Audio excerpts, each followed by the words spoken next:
Hello, everybody. Paul, welcome to the channel. Your channel's in. We've got it on X. We've got it on my YouTube channel, your YouTube channel, to talk about the bishopric. How you doing, Paul?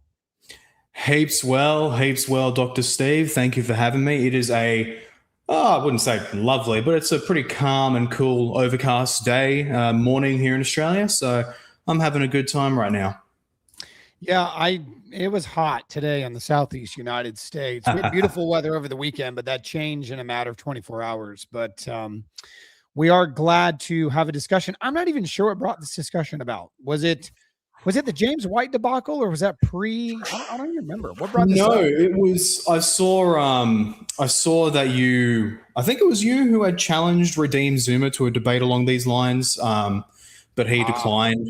I saw that, and I was like, "Hey, I'm keen to discuss it. Let's do that."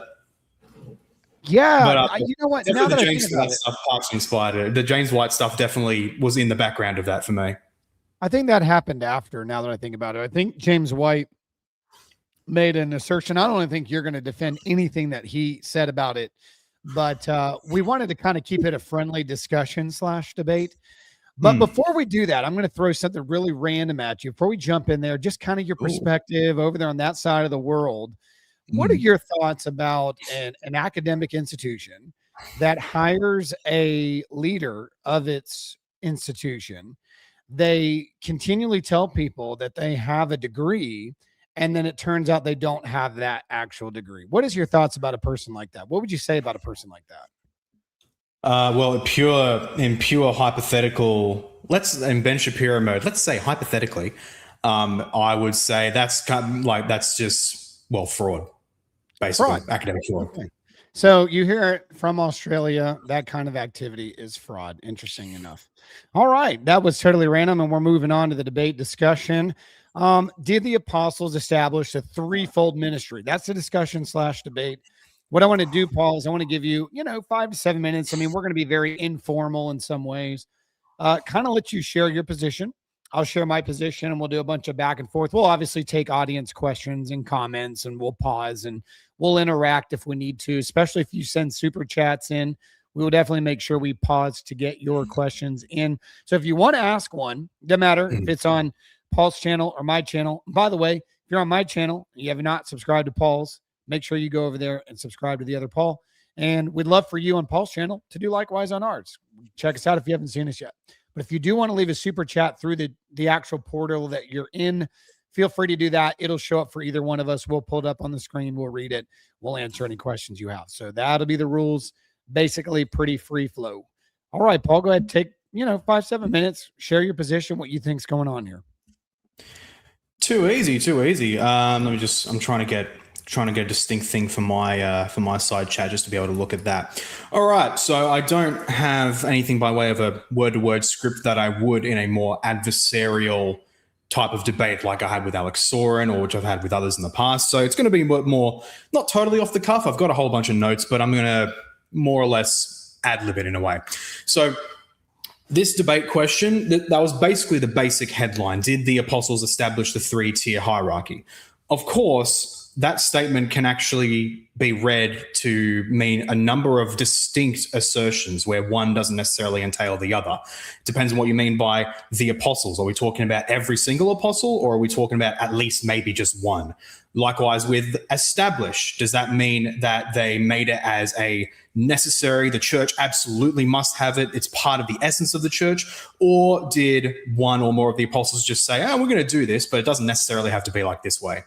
And then with the 3-tier ministry, of course, there may be confusion about terminology that's used for each of the 3 different tiers. And so in that light, it's important to establish that we're not per se arguing over what words or what terms or titles were used for this or that position or this or that ecclesial office, but rather for the ecclesial offices themselves.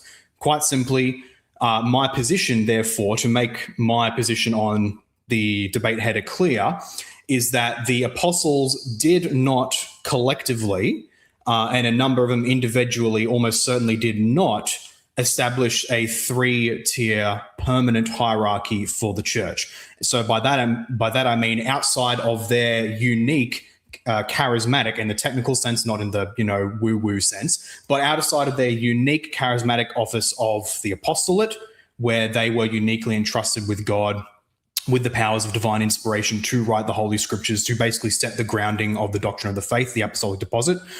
Beyond their special office there, they, for the most part, established a basic template of two offices, that being the bishop and the deacon. And by extension, those bishops could have either ruled collectively over a larger space, or they could actually, like with the scholar Alistair Stewart, could be one bishop over each congregation. But the important thing is that is my basic position. And as such, I deny a common view among Roman, Eastern, and a number of Anglo-Catholic authors, writers, and just general Christians, that the apostles established as essential to the church, as the essay of the church, 3 apostolic offices of distinguished bishop, priest, and deacon. So that is what I basically deny. I don't deny that some apostles, 1 or 2 or more, could have at some later point deemed it good and beneficial for there to be an episcopal structure, thus bringing up the permanent structures to 3 tiers in particular regions. And so we even have evidence towards that effect, like with the Apostle John, for example. It's almost certain that the 3-tier permanent structure was established in his areas in Asia Minor by his time, possibly even also for James, where we have someone like Jerome, for example, saying that the apostles ordained James as the bishop of Jerusalem. And Eusebius separately records that after James died, then the Church of Jerusalem chose to elect another singular head. So there are cases like those, which I don't have any problem with. And of course, as an Anglican, I have no principled problem with the episcopate at all. If it was shown that the apostles established by divine right, as divine law, as essential to the church, a 3-tier structure, and that was true for every single church everywhere, I'd be like, cool, fantastic. Anglicanism vindicated, bye-bye Baptists and Presbyterians. But my simple position is that they did not do that, outside of maybe 1 or 2 or more apostles later on brought about a 3-tier structure, as well as post-apostolic men like Mark with the Church of Alexandria, for example, but even that's a little bit different to the typical monarchic system. Other than that, the basic template the apostles gave was a 2-fold hierarchy, and therefore, by way of pastoral and apologetic application, a church is totally within its rights, if it so wants to simply have a 2-tier system like that, whether it's with one guy over a bunch of deacons or a collective of bishops who in a Presbyterian system would be called elders over one area, over one synod, without one particular head over them. That is my contention with regard to the history and with regard to the, just the history and how it applies to the issue. And the basic gloss of my evidence, hopefully I haven't gone too long here so far. I haven't been keeping time. I should have started my clock. But by way of a basic gloss of my evidence, I believe if we actually look through the earlier sources from the 1st century and into the 2nd century, we can actually quite clearly see a tracked development of these changes. And it's not an exact linear gradient like one color to another. There's steps and there's jagged edges, but I believe overall we can actually see from the very earliest sources that a 2-tier structure was the norm. So excuse me. So we have, for example, in Paul's letter to the Philippians, the very opening, what does he give as the opening? He gives as the opening Paul and Timothy to, I believe it's to the bishops and deacons of Philippi. He doesn't say the bishop, singular, presbyters and deacons, but to the bishops and deacons of Philippi.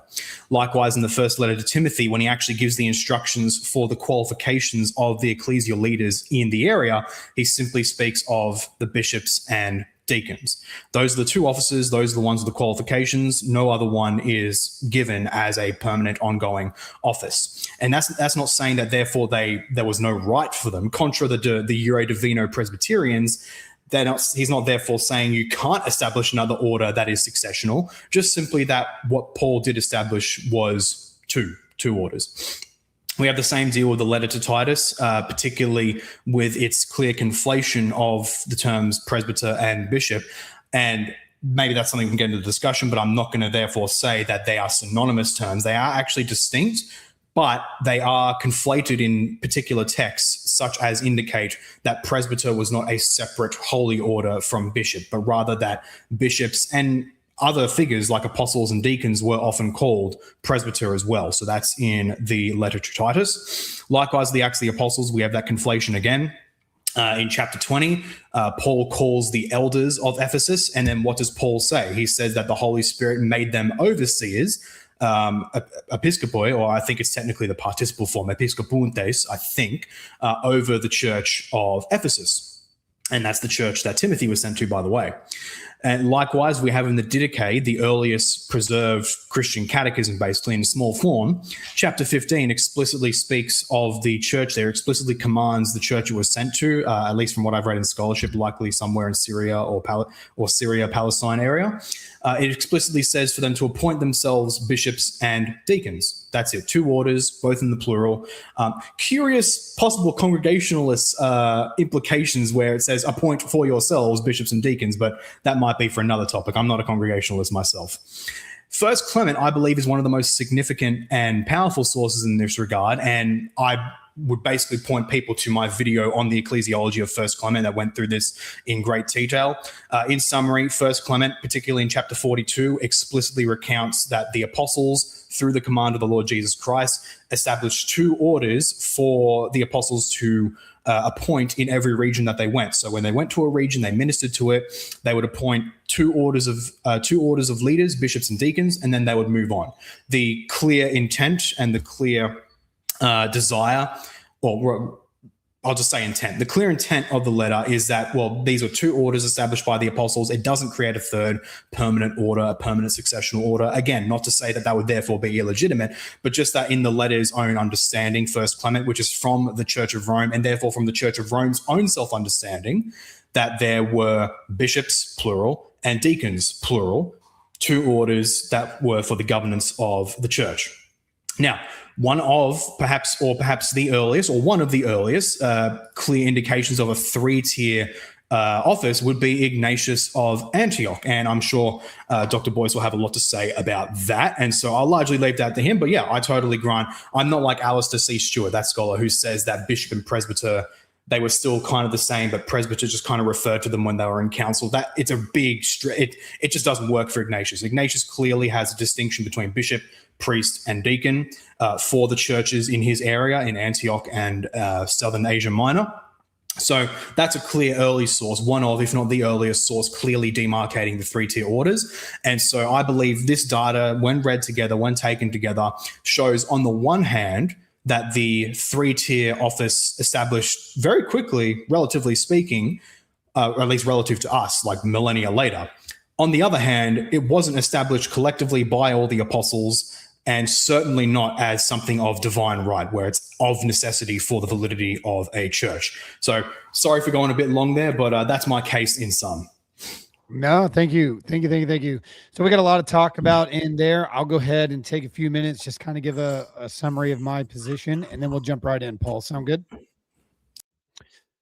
All right. So my position is we need to distinguish a couple of things as it relates to the bishop. If by bishop, we mean something that's fully developed, where later diocesan structures are taking place with large territorial jurisdictions, I think that Paul and I would both agree that there is a developmental side to the way that actually looked from, say, the late 1st century to the late 2nd century.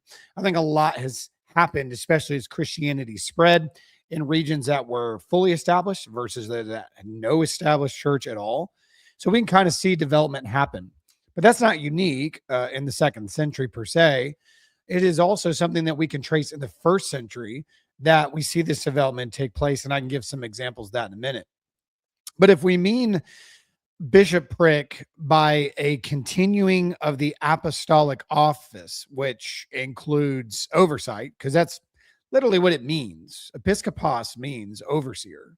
So if it involves oversight, ordination of new leaders in the church, whether that's continuing the office of bishopric or giving orders over to presbyters and priests to continue the works of the sacraments, or deacons to aid in the tables and helping with those sacraments, you need somebody to continue that ministry once the apostles die.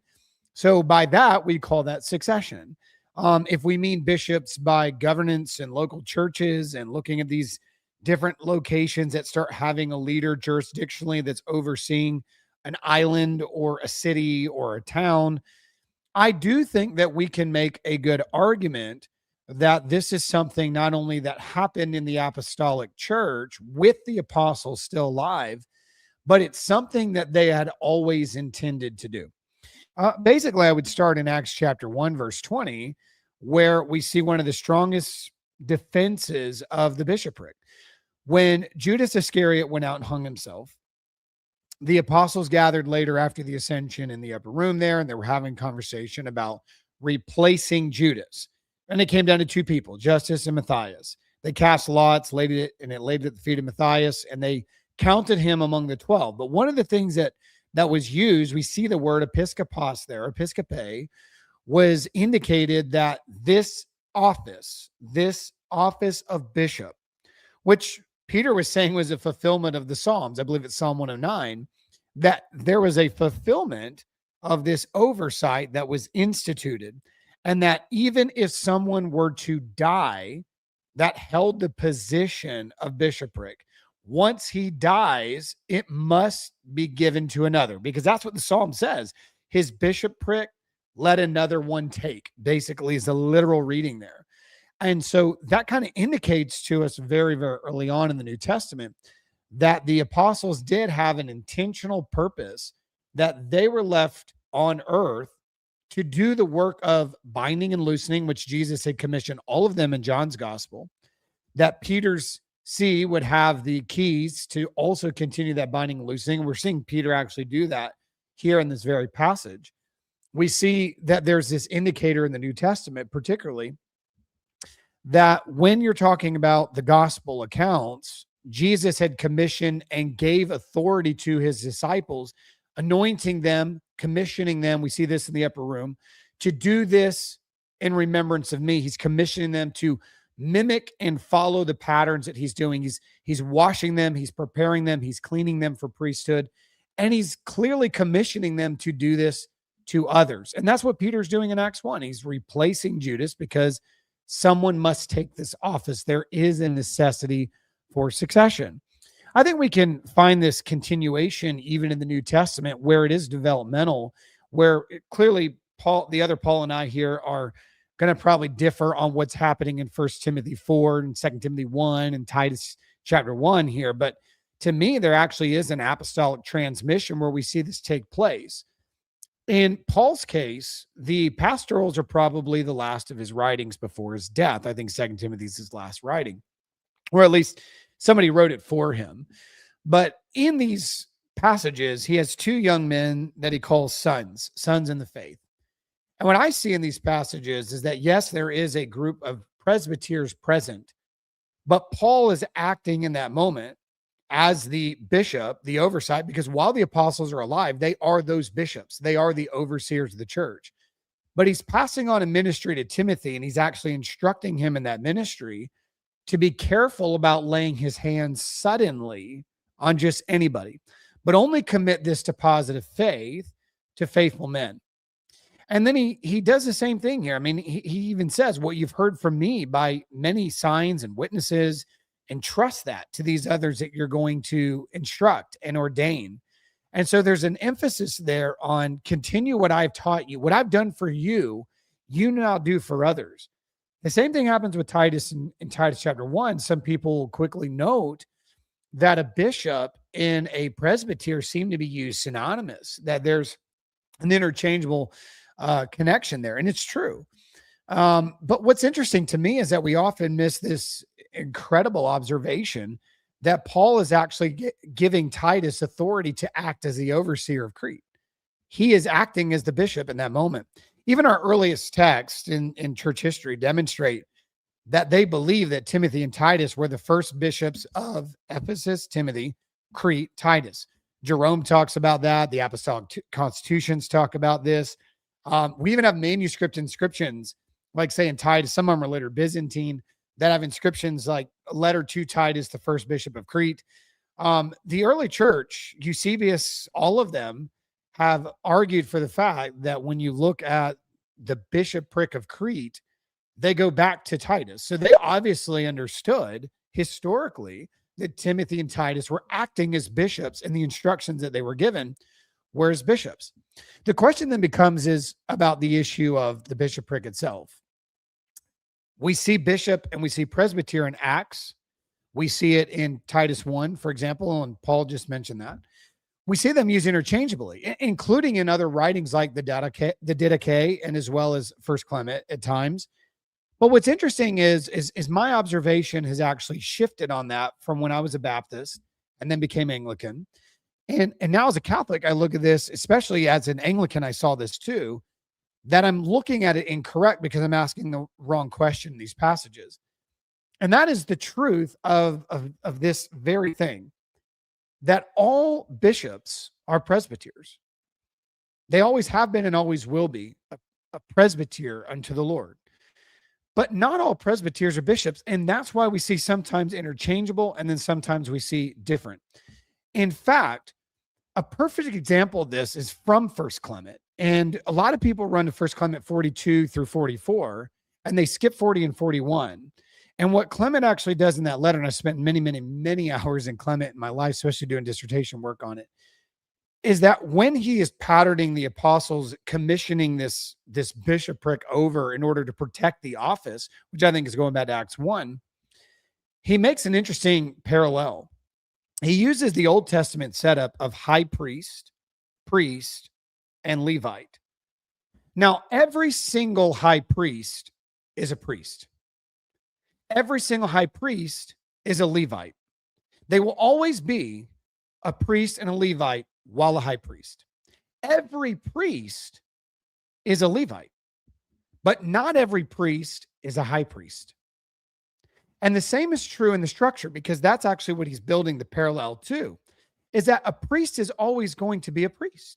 Even if he is made the high priest, he's just overseeing the order of priests.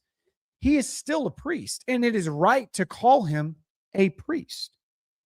And so when you look at the pattern that I think Clement is actually building for us, and this is the parallel that I think is actually happening, is every bishop is a presbyter, always will be a presbyter, and will always be a deacon. Because he usually starts as a deacon, becomes a presbyter, and then he is put in a position of oversight. He is then a bishop. So every bishop will always be a presbyter and a deacon. And it is right to call him all of those things. But not every presbyter can say that they are a bishop. They can always say that they are a deacon, just like every priest in Israel could say they were a Levite. And then a Levite obviously can't say they're a priest or a high priest, simply just a Levite. And they are serving the priest. And that's exactly the parallel we have. In fact, it's interesting, and Paul brought up Philippians 1, which is a tremendous passage, and I'm glad it was brought to the surface that we can maybe talk about in further detail. But John Chrysostom actually tells us this is exactly what's happening in his homily of the book of Philippians. And this is written around, the year of 400, right at the year 400. He says this, quote, "To the co-bishops and deacons, what does this mean?" Chrysostom says, "Were there plural bishops of some city? Certainly not. It is the presbyters that Paul calls by this title. For these titles were then interchangeable." Now, a lot of people actually go to Chrysostom to argue a Presbyterian point of view, but they actually don't read the rest of what he says here. He says, "And the bishop is even called a deacon. That is why when writing to Timothy, he says, fulfill your diaconate," 2 Timothy 4:5. Although Timothy was at that point a bishop, then he was in fact a bishop. It is clear when Paul says to him, "Lay hands on no one suddenly," which is what I just quoted from 1 Timothy 5:22. And again, "which was given you with the laying on of hands of the presbytery," which is 1 Timothy 4:14. "And the presbyters would not have ordained bishops," Chrysostom said. So Chrysostom's actually acknowledging something that I think I'm hoping to get across now, and that is there are these parallels, and I agree with Paul. I will not argue with Paul today that these terms can and have been used interchangeably. But there's also distinguishing differences at certain points where they have to be separated and recognize them from that lens. Now, there's going to be some fun discussion here, and I'm going to bring Paul back on the screen because Can't wait to have these conversations. Paul's a friend, by the way. So like, I mean, I haven't read the comments yet. I've been too busy talking, but let's make sure we keep the comments, healthy on both sides. Paul and I are friends. We have no, animosity toward each other here. We wanted to have a friendly conversation because we think it's worth happening, but we're going to disagree respectfully. And we ask you in the comments to do that as well. Well, speak for yourself and being friends, but you still believe Ignatius exists. That's kind of a bad take. I've been told it's a weakness. I've been told it's a weakness of mine. And because I believe that, James White will only debate me on the Immaculate Conception. And, when I offered the debate on Ignatius, somehow we ended on the Immaculate Conception. So I'm a problem here. Really, I am. It's incredible. True you are. Hey, Jimmy, how's your day going? Well, you see, back when I debated Jerry Matitix, et cetera,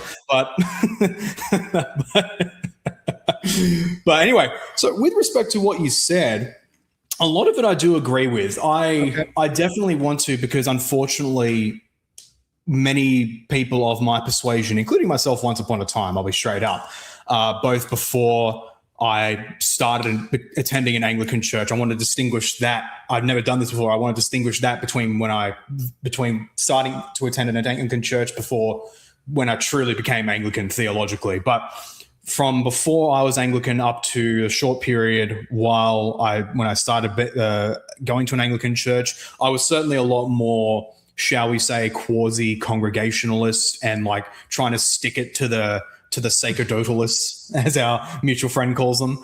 But since then, for a while now, I take for granted much of basically what you say here, when in the past I would have disputed it. So, for example, the idea that the apostles, they intended to have their ministry succeed them. Absolutely true. Undeniably true. Absolutely.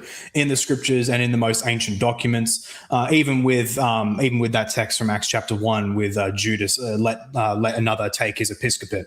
But a personal observation for me in that would be that what we would both grant is that while the episcopal office succeeds from the apostles in what they're doing, in their jurisdiction and their ministry in that regard, both of our traditions do yet grant there was something in the technical sense, as I said, charismatic about the apostolic office in particular, which is not repeated today, for example, being granted the belief that they're divinely inspired and having the Holy Scriptures, presenting that new revelation to the church. So we grant that difference. And so in that regard, how I would take the Acts chapter 1 passage, and not that I'm like averse to it anyway, it's not like my worldview's going to collapse, but particularly it's using episcopate in a more generic sense of like, well, his overseership, because again, it's even citing an Old Testament passage in a Septuagint translation, before there was, which is interesting, by the way, there's actually a variation there between the Hebrew and the Greek. He actually quotes the Septuagint, which doesn't read the same way. Which isn't a problem for me. If you're King James only, it's a problem for you. But let's get into Acts 1. So before we do that, I do want to establish something, because I've got Anglicans blowing up my feed here, and they're all pointing to the ordinal that you should be agreeing with, which explicitly says, and I'll read it here: Holy Scripture and ancient authors teach that from the apostles' time, these three orders of ministry have existed in Christ's church: bishop, priest, deacon. From the earliest days of the church, these offices were always held in such reverent estimation that no one may presume to execute any of them without being first called, tried, examined, ascertained to have qualities, etc. So the ordinal in Anglican teaching is that these three offices existed from the time of the apostles. And I see people have already brought that up. So before we get in Acts 1, I know that you have friends that are just sitting here throwing, something at the screen right now, yelling at you. So I'll give you a chance to answer all the Anglicans on your end. Okay. And then we'll jump into Acts 1.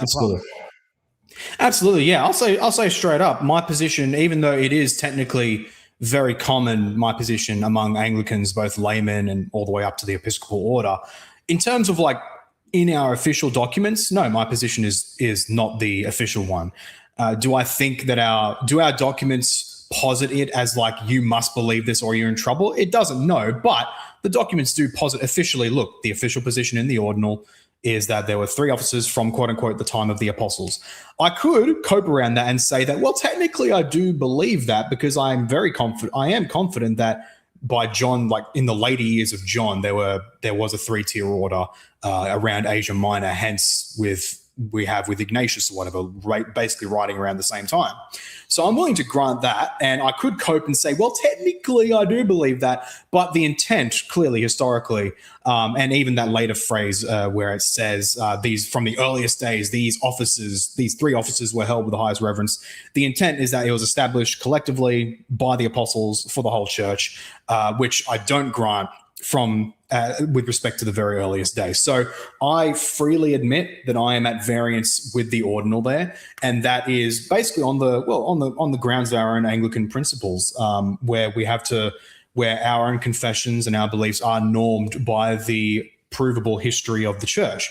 And I think it's quite relevant. Maybe I might do some research on this at time, but I think it's quite relevant that for the most part, First Clement and the Didache were largely rediscovered well after the ordinal was written, for example. I think if they were rediscovered in the West, that is, much earlier, I think debates would have looked quite a bit different in the Church of England. But yeah, I freely admit I'm at variance with the ordinal. Yeah, I think, well, First Clement would have been around during that time. The Didache is more of a recent, I mean, it was obviously found in a library in Jerusalem in Codex H, not to be confused, by the way. Let's just go ahead and take a second here, because I studied Codex H in Jerusalem very, very closely. It is not the same Codex H that's being talked about on the news right now about these additional pages of Paul's writings. It is not the same. I've heard really good friends of mine that are apologists say this on their channel, and I've had to text them and say, that's a different Codex H, and it's a totally different year. Codex H in Jerusalem, as the Didache, is dated to the 11th century. The scribe dates it for us, and his name's Leo. He calls himself Leo the Sinner. So let's just clear that up. Different Codex H. So they didn't have probably the Didache, at least. It seemed to go missing, but maybe Clement. So you would say in the ordinal sense that you would agree that the standard Anglican position at that time, and it sounds like you're saying that not all Anglicans maybe hold this, but the standard position in the Anglican Church is that there is a threefold ministry that existed during the days of the apostles. You just take issue with, you think that you can adhere to it to a certain lens, but overall you don't fully agree with that assessment. I don't agree with that. Right? That statement in the preface, I don't, in its fullest sense, I don't agree with that. And you can actually find Anglican divines of the period who are basically of my opinion too. So it wasn't really treated as like you are in the church or you're outside of the church, and wasn't quite treated that way as far as I've read. But yeah, I am at variance with it in its fullest sense. So, and there's people that are already, gonna think about that. So this is the issue I think some people have maybe with Anglicanism as well, is that, this is something that I struggled with when I was an Anglican, because you have the idea of Anglo-Catholics who don't hold to the 39 Articles exclusively on everything. They would say the ecumenical councils hold a higher authority. So are you kind of appealing in that same manner? Like there's better authorities. This isn't an infallible thing, so therefore it can be wrong. Yeah. Okay. Yeah, it's basically our own principles. It's funny where Anglicans will say, "Well, we grant that the church's own confessions or this or that church's confessions could be wrong and can be revisable." And now I'm coming along and saying, "Well, okay, yeah, here's one place where it is revisable." And suddenly some other Anglicans around me are like, "Anathema, anathema." I'm just like, guys, come on, really? Gotcha. All right, so I just want to clear that up because there's already comments on it. But in Acts, so let's go to Acts 1. We can start there. That's a good place because this is right after Jesus' ascend, and it was just Ascension, the Feast of the Ascension on Thursday. So why not? Upper room conversation. You've granted that Peter's quoting from Psalm 109, and the words literally read, "Let another take his office," being Judas. Now, he does call it an office. So yes. Let's talk about your understanding of the office. What do you think? Yeah, well, the simple thing is, what was Judas's office? And it was quite simply the of one of the 12, the specially chosen representatives of Jesus to spread the gospel around the world and to establish the churches across the world, which would in turn have a permanent succession.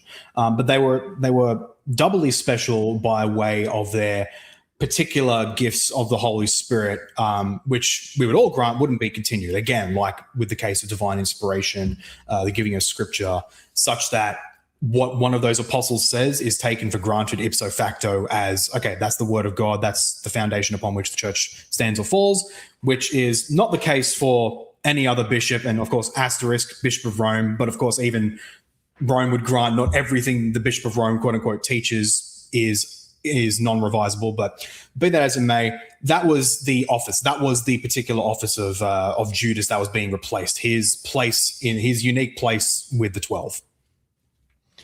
And what was the main? So I guess my thing with that, Paul, is that the main issue as to why they needed to have that replacement for the office is because that was going to continue a ministry that was going to administer sacraments, particularly to what happened in the upper room, especially with the Eucharist that was established.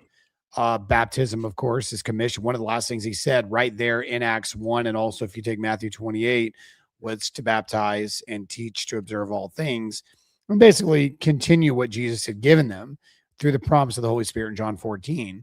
So I would say that the reason it's a necessity and the apostles needed to continue to replace the office as these officers died is because there needed to be an established position where there was somebody who is continuing with the entrusted deposit of faith that was given to them to continue that and protect that and guard that so that the sacraments could be administered in the world. And it would take a bishopric to do that, not just simply rogue preachers.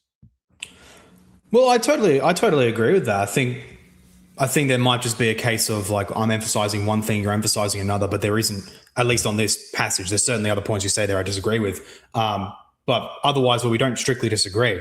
I'd agree that, well, part of the need of filling in Judas's role was to continue the ministry wherever his intended path is going to be, because that was the point of all the 12 apostles. They divided up the world. Okay, you guys go here, you guys go here. And so they needed someone to fill up wherever Judas was going to be intending to go, and Matthias would take the place.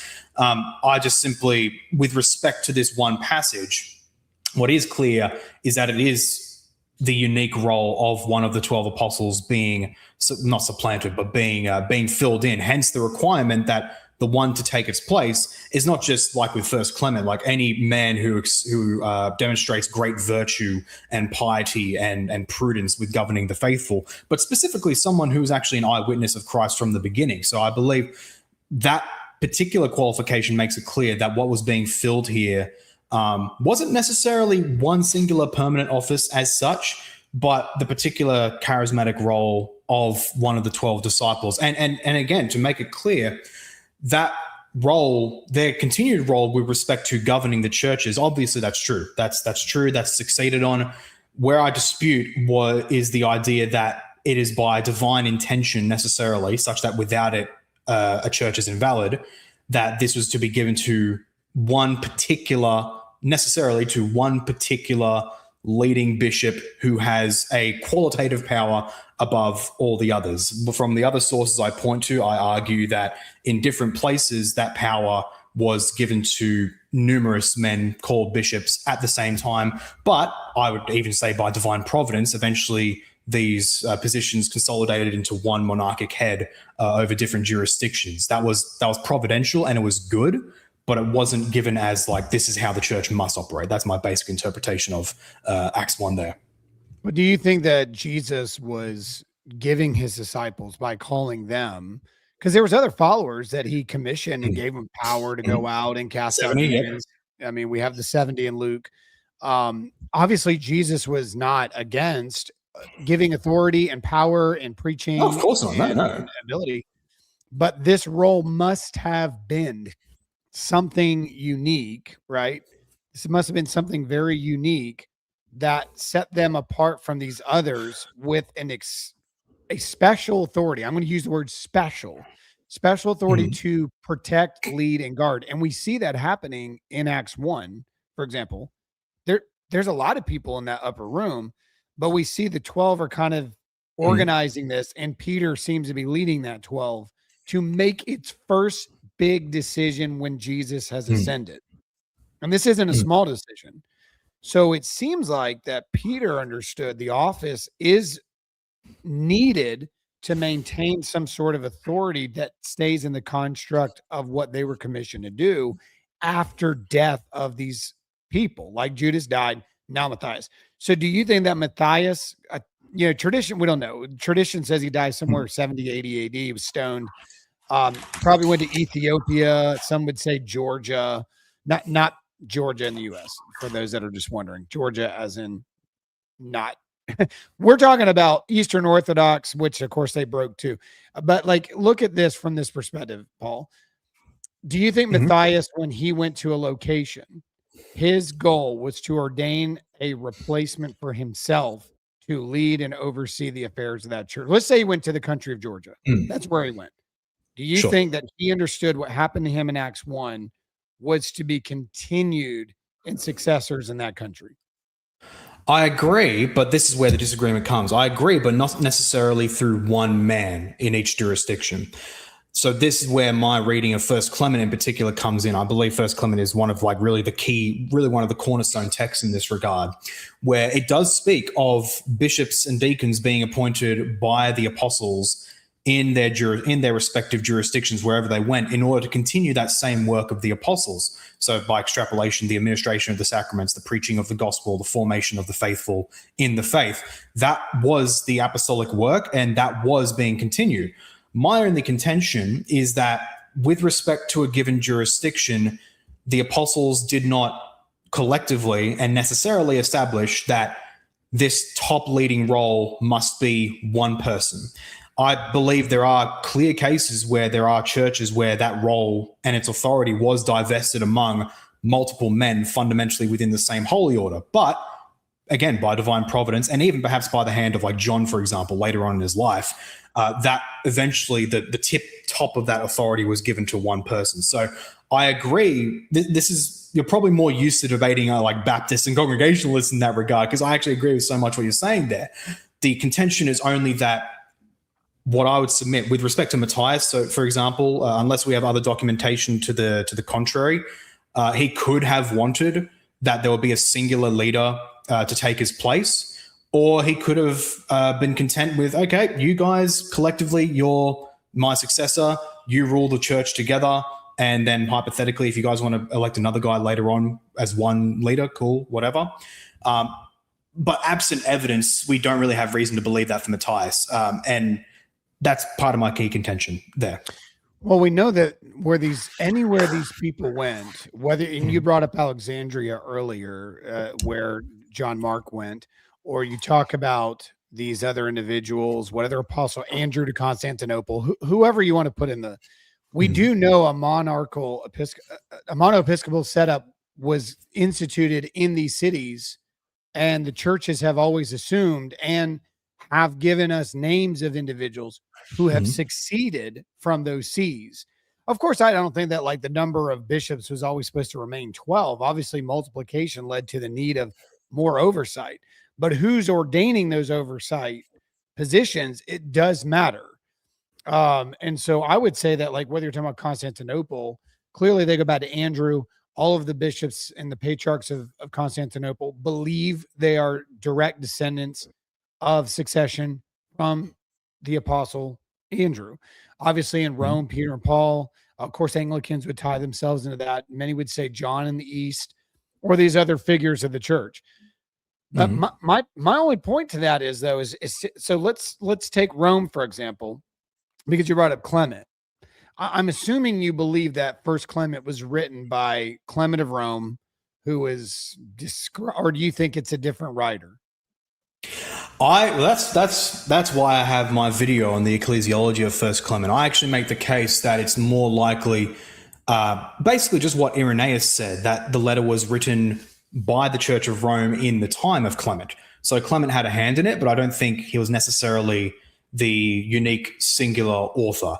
Maybe he was just one of multiple bishops who had a hand in it. Maybe he was the final redactor, like, okay, you guys, you all want this, let's put it into one cohesive document.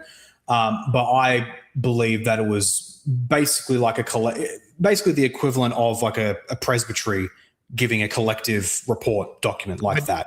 I don't do think you it was think just. that's what Irenaeus believed, though? You think Irenaeus believed there was a collective group in Rome, or do you? Yeah, he actually gives implicit evidence towards it. If you actually read his statement on it, I mean, for one, there's the evidence in the letter itself, which I can happily talk about if you want.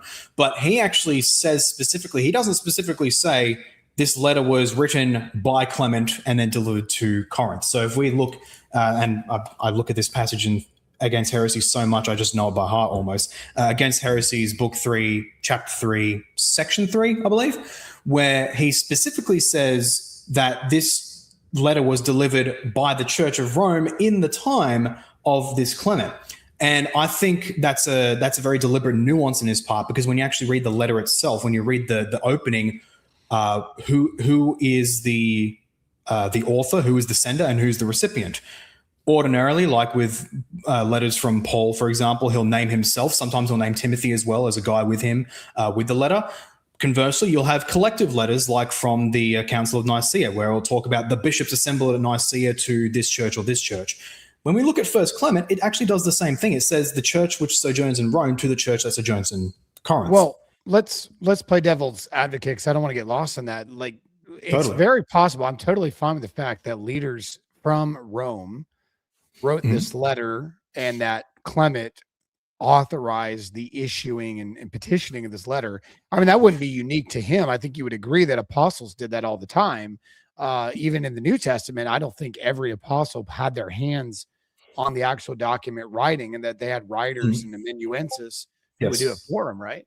But I want to go back to your point about Irenaeus as well, because Irenaeus, in that same section where he's talking about him, states very clearly that the church in Rome was built from the episcopacy that started with Peter and that was moved to Linus and Anacletus and Clement. And then he makes a comment about Clement, but then he continues in succession all the way. And he names every bishop of Rome to his time at the end of the 2nd century. It seems to me that he has a mono-episcopacy view of how Rome had always held its bishops. I'm very glad you mentioned that, because there's a couple of ways where we can actually take that. One of them is that, well, okay, maybe there's a bit of tension with what Irenaeus is saying, because on the one hand, he does clearly, or appears to clearly, give a singular line of episcopal succession from the Church of Rome, from the time of the apostles up to his time. On the other hand, he preserves the letter's own ambiguity with respect to its authorship, with respect to saying that it was the church that sojourns in Rome to the church that sojourns in Corinth. And then throughout the letter, it uses first person plural we for everything. We do this, we say that, we implore you. Those things combined with that letter opening, where it specifically speaks of the church at Rome, and it contrasts with the church that sojourns in Corinth, which was clearly a plural recipient intent. There wasn't just one person in Corinth. I believe those things together, combined with what First Clement says, and maybe that'll be the next bit to actually hash over, because you seem to disagree, combined with what the letter says about how there were these 2 offices established, and that it was very normal for per jurisdiction for there to be multiple quote unquote bishops, and that this was just the basic apostolic norm. These things combined together, we have to then therefore read historical data in a narrative. Well, what's happening here? I would submit that on the one hand, it's not at all impossible that there were particular men amongst an otherwise technically plural episcopate in Rome who were yet more eminent than others in a less formal way, or perhaps in a quasi-formal way, like with archbishop, for example. Bishop and archbishop, they're not separate holy orders, but legally speaking, archbishop has authority over lesser bishops. We have that obviously in the Anglican world. You have that in Rome. I want to make sure before you. So what you're saying is it's very possible, because I want to misrepresent you. It's very possible that these names, Linus, Anacletus, Clement, were serving as what would be maybe understood as archbishops over a group of other bishops. Those men, with respect to the objective history, they may well have been akin to archbishops. Maybe Irenaeus himself thought that they were just the singular bishop proper. But I think the important thing to recognize is what Irenaeus is actually doing with that passage. He's actually doing something similar with what at that time the various philosophical schools would do, where he was trying to demonstrate, and this is just obviously Irenaeus' 101, he's trying to demonstrate the pedigree of the preaching of the churches from his time back to the apostles. So he's giving a succession list of, hey, this guy, the apostles taught this guy, who gave authority to this guy, who gave authority to this guy, so on and so on and so forth, up until the present. And you can see the same with the Greek philosophical schools, like with the near contemporary texts, the lives and opinions of eminent philosophers by Diogenes Laertius. I forgot his name, but he does the exact same thing. His whole argument is to prove that these barbarians, they don't have older wisdom. Philosophy didn't originate with them. It actually originated with us. What does he do with that? He talks about the succession of philosophers going all the way back to the earliest pre-Socratic guys. And so the important thing here is that I submit what Irenaeus is strictly trying to do is not as such to demonstrate, hey, we had one unique singular holy order that was above all other leaders in the Church of Rome and in all the other churches going back to the apostles. Maybe he thought that, but that wasn't quite what he was trying to assert in the passage. Rather, just to really quickly sum it up, he was simply pointing to, here's where our teaching comes down in one line. And even if there was a technically plural episcopate in Rome, it would just be unnecessary and unruly to name every single one of those leaders one generation after the other. That's my basic take on Irenaeus. See, I guess I read that very different, Paul, and that's okay. I mean, that's why we're having this discussion, because in that letter, in that writing there, he states that the actual episcopate, the bishopric, and the office, he even says it was the administrata ecclesia there. I mean, obviously we only have Latin of that section, unfortunately, but basically the office of the episcopate was given to Linus, and it was put into him by the laying on of hands, and then it continues over. And then he doesn't just use it for Rome, he does it in the next section for Polycarp and how he goes back to John. That office of episcopate, that bishopric, to me goes back to the language we just talked about in Acts chapter 1, that what happened in Acts 1 was supposed to continue by replacing a man or men, in some cases, as the church was expanding, multiple men in different jurisdictional regions. I can concede the fact that there were probably multiple bishops in different jurisdictions that were going on at this point.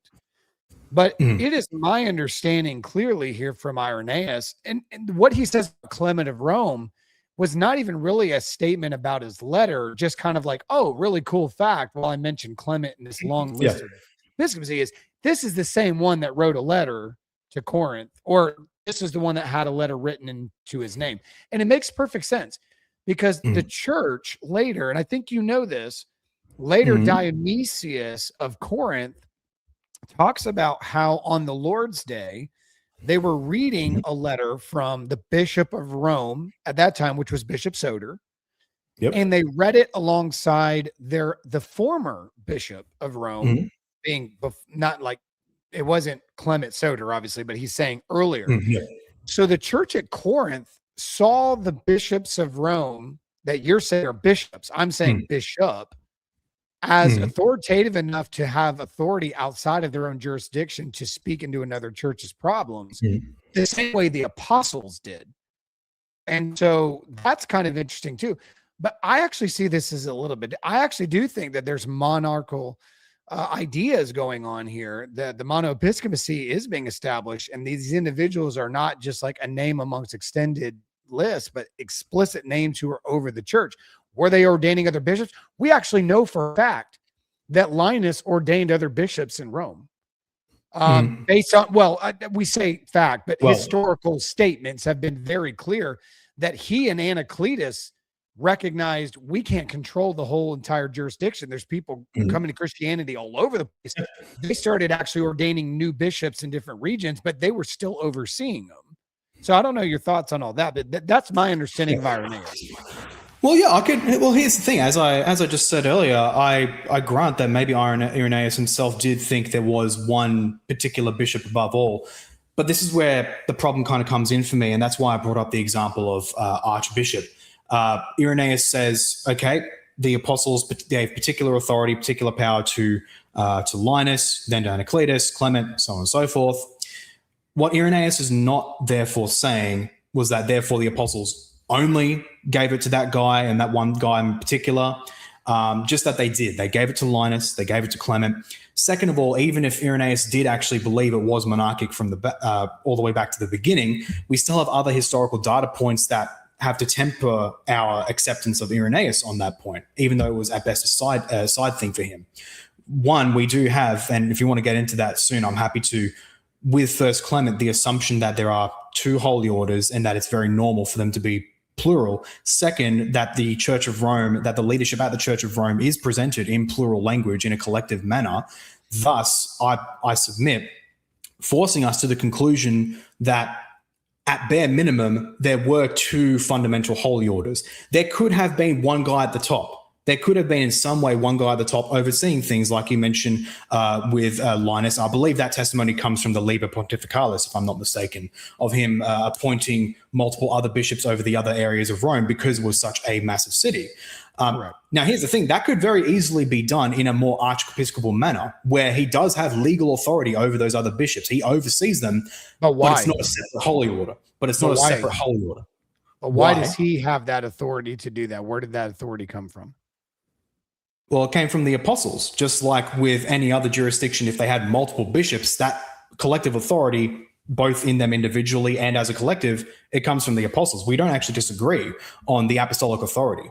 So when Linus died, he handed that over to multiple people that he ordained, or did he pick an individual successor? Because the next name in the list, both in Hegesippus, as well as Eusebius, as well as Jerome, all of the church fathers have a little bit of discrepancy about who is first, second, third, and fourth, because it seemed like three of them were alive at the same time with Paul and Peter, or at least around them and ordained by them. But we do have the next name. So did Linus believe, let's just say it is Linus, did Linus believe, even though he ordained these other people, that there needed to be a single person to continue that type of technique moving forward? He handed that off to Anacletus. And then Anacletus felt like he needed to hand that off to Clement. Well, here's the thing. That goes into more of the realm of speculation. What we have from the list is that Linus was the quote-unquote Bishop of Rome, then this guy was. That tells us something, at bare minimum, that this figure was preeminent above others, but that doesn't actually necessarily tell us, without more detail, what was the actual historical situation on the ground.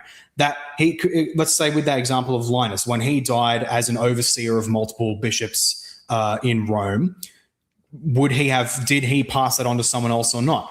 It could have been that he himself appointed a successor and he was brought in, or it could have been something like it could have been what with the early case of the Church of Alexandria with Mark, which Jerome attests that Mark established a church in Alexandria and the bishops collectively appointed their own head, basically, which is somewhat distinct from the typical monarchic system we know of today.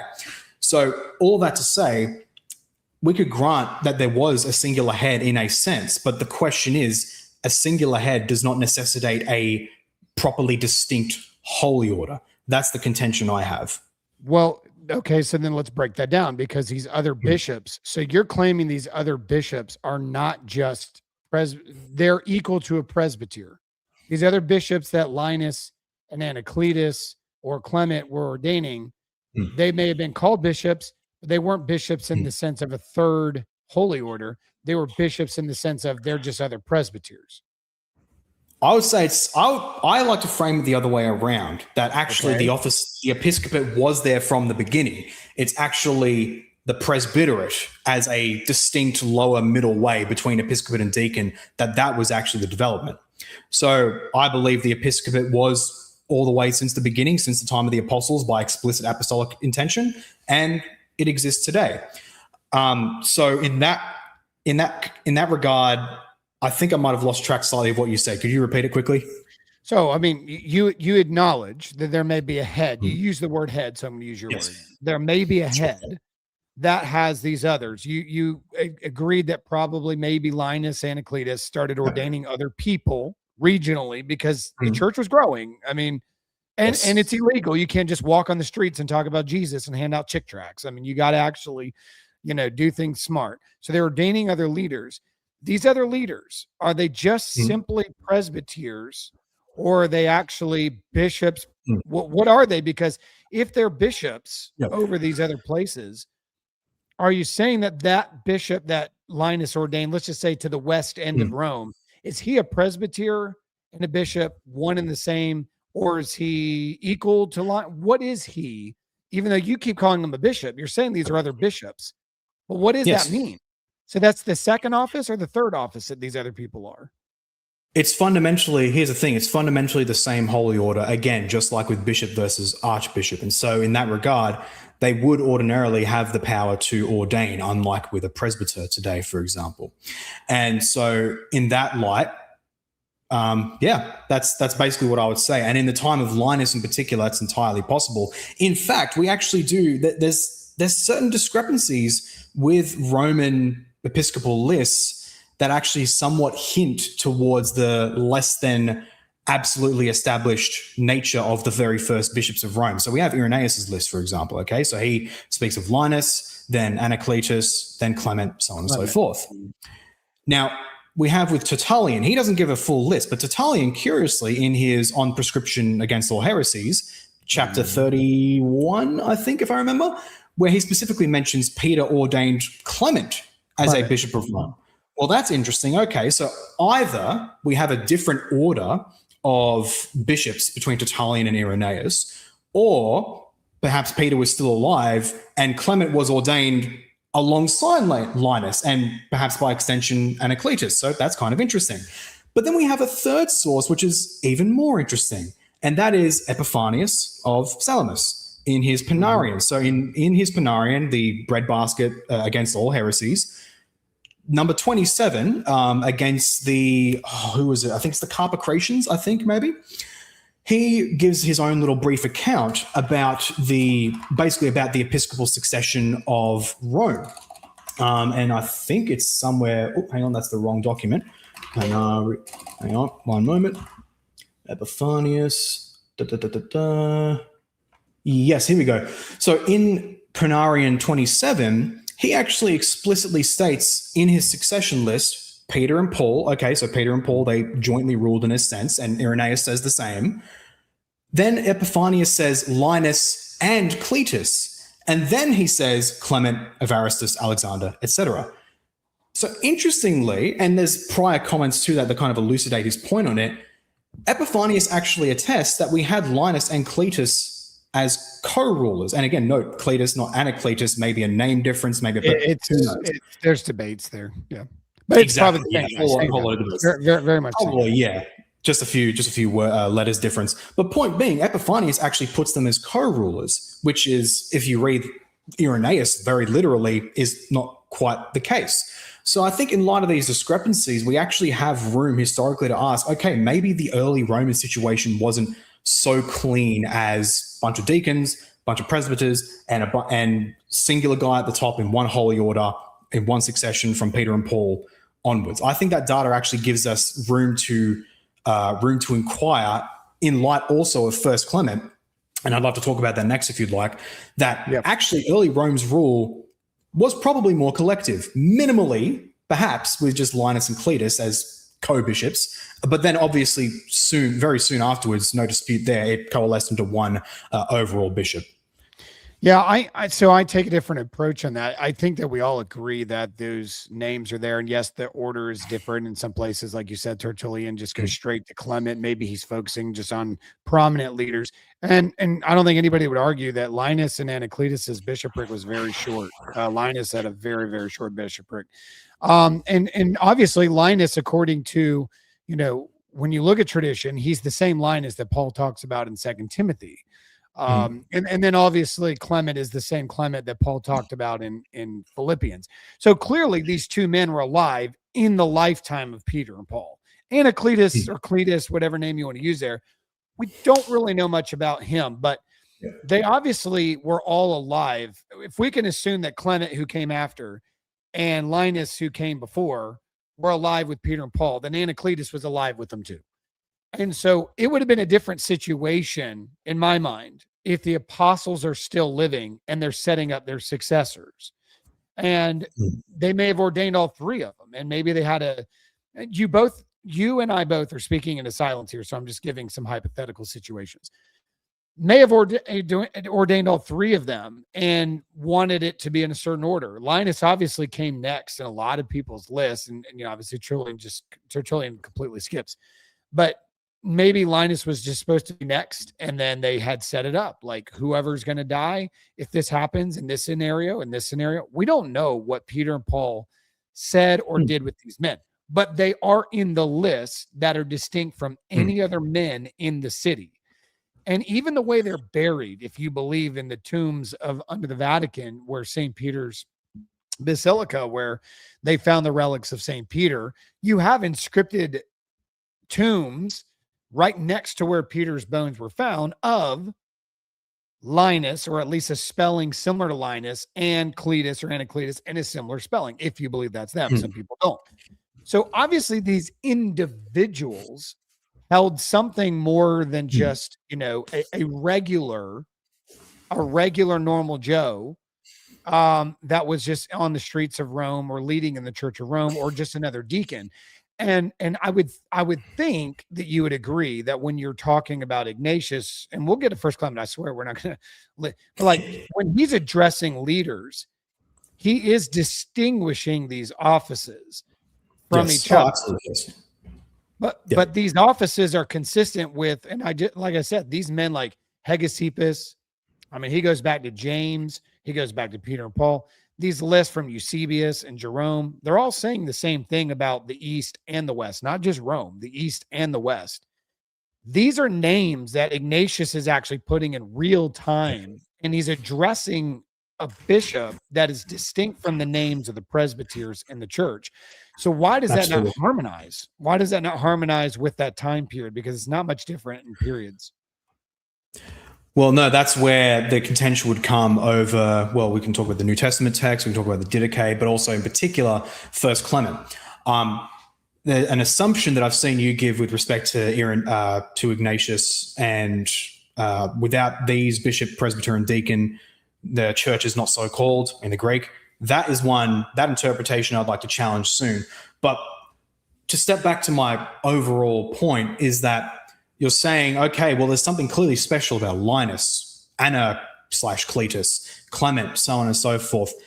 That is all very true. And Irenaeus and Hegesippus and others, they single them out in their episcopal list. That is absolutely true. My only contention is that with consistent, sober, stepped back historical work, we can't simply assume the three-tier holy order, because that's a very specific ecclesiological claim. The three-tier hierarchy is very specifically that there are three, properly speaking, distinct holy orders of deacons, presbyters, and bishops. Now, of course, all bishops and presbyters are deacons, all bishops are presbyters, but as you say, the other way around, not all deacons are presbyters and not all presbyters are deacons.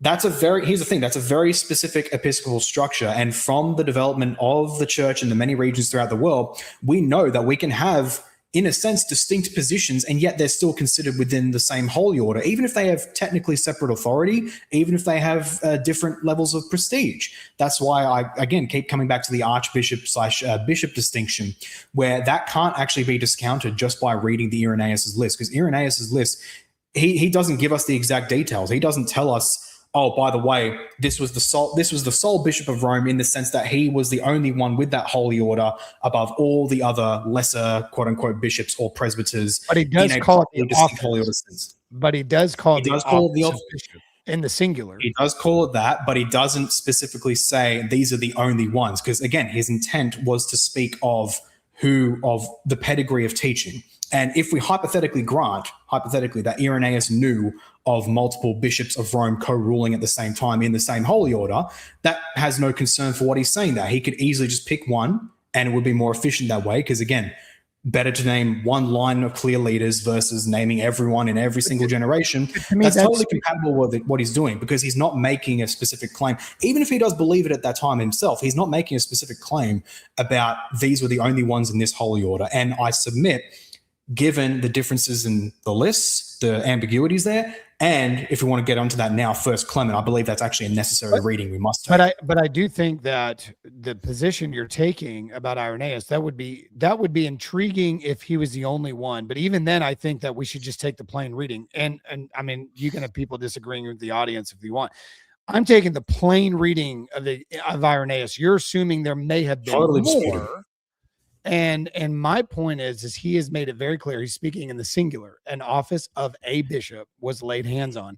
If there's others, he certainly didn't state them. So that is speaking to silence.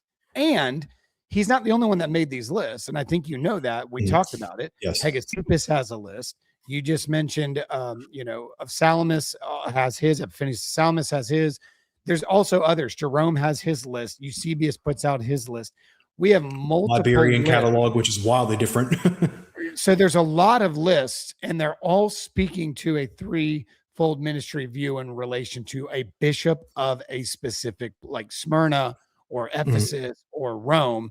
So I would say with Irenaeus not being an isolated statement, whether we corroborate that with Hegesippus and corroborate that with Eusebius, I think it actually speaks to the fact that the historical understanding universally, because these guys are from East and West, all affirmed through their succession lists, including people in Alexandria, we all go back to a man, and that there has been an individual who has held a position that is what we would say, I would say a third position. That is, I would think you would agree, that has been the consistent historic position of these jurisdictions all along.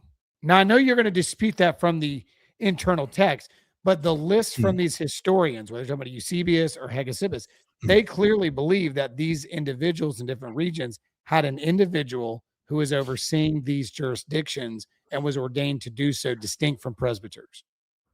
Again, or am I wrong? That's where I dispute you're not actually taking as such the plain reading of Irenaeus. That's not a plain reading.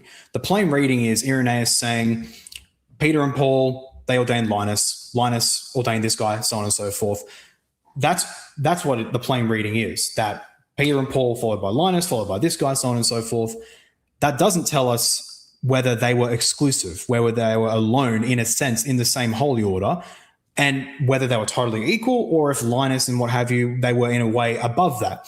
And with respect to the use of the interpretations of these other lists, Hegesippus, Eusebius, so on and so forth, that's another presupposition right there that you haven't justified, that because they're doing these lists of the bishops of Rome, therefore they necessarily understand that in the exact same precise ecclesiological manner.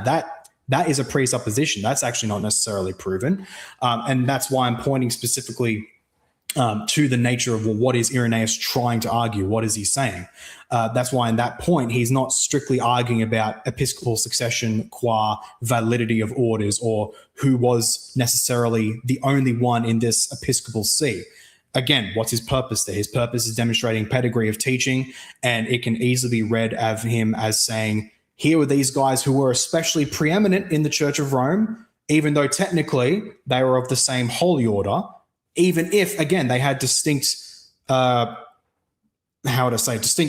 above their other co-bishops. And that's what I'm trying to say here, that you're actually reading in, particularly in Irenaeus, in those earliest sources, that they necessarily thought there were three properly separate holy orders, when everything Irenaeus says can be read in a non-three holy orders way. And to get to that, I want to now take us to First Clement, because I would submit that historically speaking, that's the necessary way to read Irenaeus, or the other alternative being Irenaeus was just flat wrong in his data. So if we want to talk about First Clement. Yeah. So if Irenaeus is wrong, you would have to conclude some of these others may have been too, including these other lists that have been accumulated by Hegesippus and others. We can move on to First Clement. I'll leave it at this. I don't think that's his position at all, because he clearly believes that, the power of the church was established by the apostles, and that they made sure to institute bishops in the churches. And he even uses the word succession for the purpose of the hidden mysteries of the apostles to be declared throughout these nations, which you agreed to. You said that's the teaching. Yes, exactly. But he said that they were committed to these churches, and that they would remain perfect and blameless in their doctrine of the successors. He believed they had a very special protected office. And that's when he goes into the list. So we definitely see that different. And that can lead us into First Clement. You're wanting to go to chapter 42 here? First Clement 42? Most certainly. So I'll make my case to you, and I mean you already did it in your opening, but I'll just to keep us give us a refresher. So First Clement, chapter 42. This comes after he's basically made a long-winded, for those who don't know, long-winded argument towards how in divine history God has established a particular set order for things, and that it is therefore necessary for the people of God to obey that order, to obey that authority, and to disobey it is to commit the sin of schism.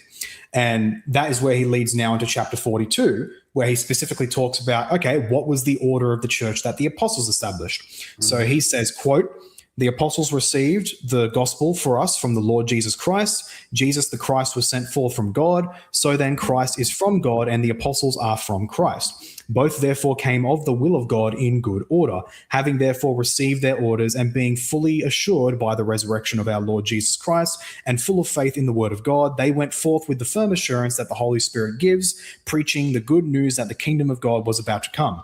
So preaching, both in the country and in the towns, they appointed their first fruits when they had tested them by the Spirit to be bishops and deacons for the future believers. And this was no new thing they did, for indeed something had been written about bishops and deacons many years ago.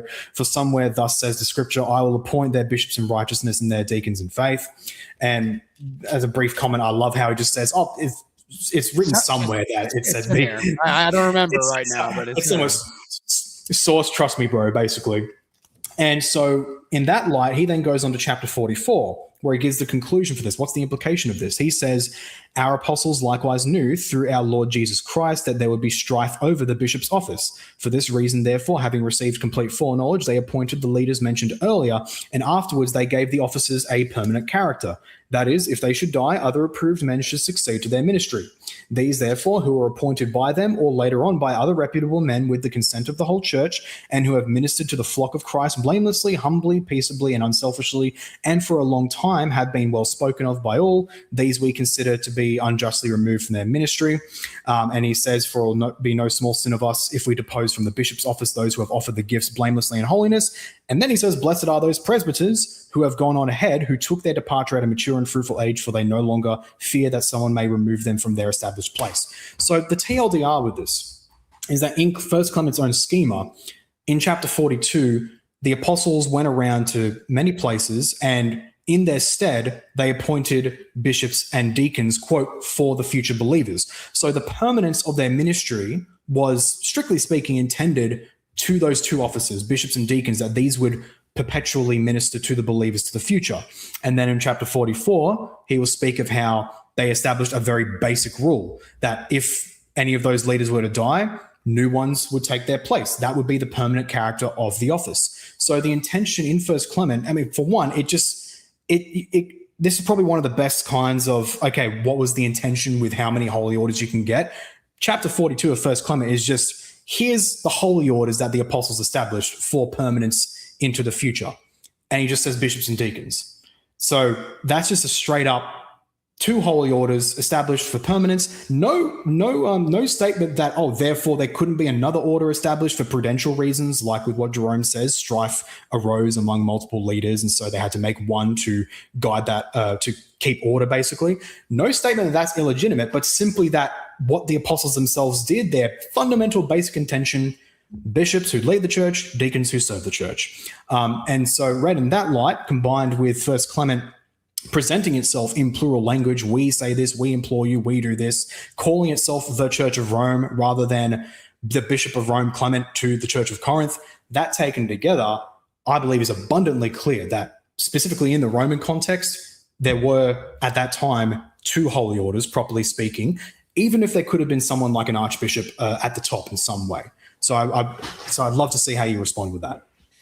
Well, again, I mean, you have somebody in this letter, and I know you're going into the plural language. I don't think you would argue that Paul was writing to churches and saying we.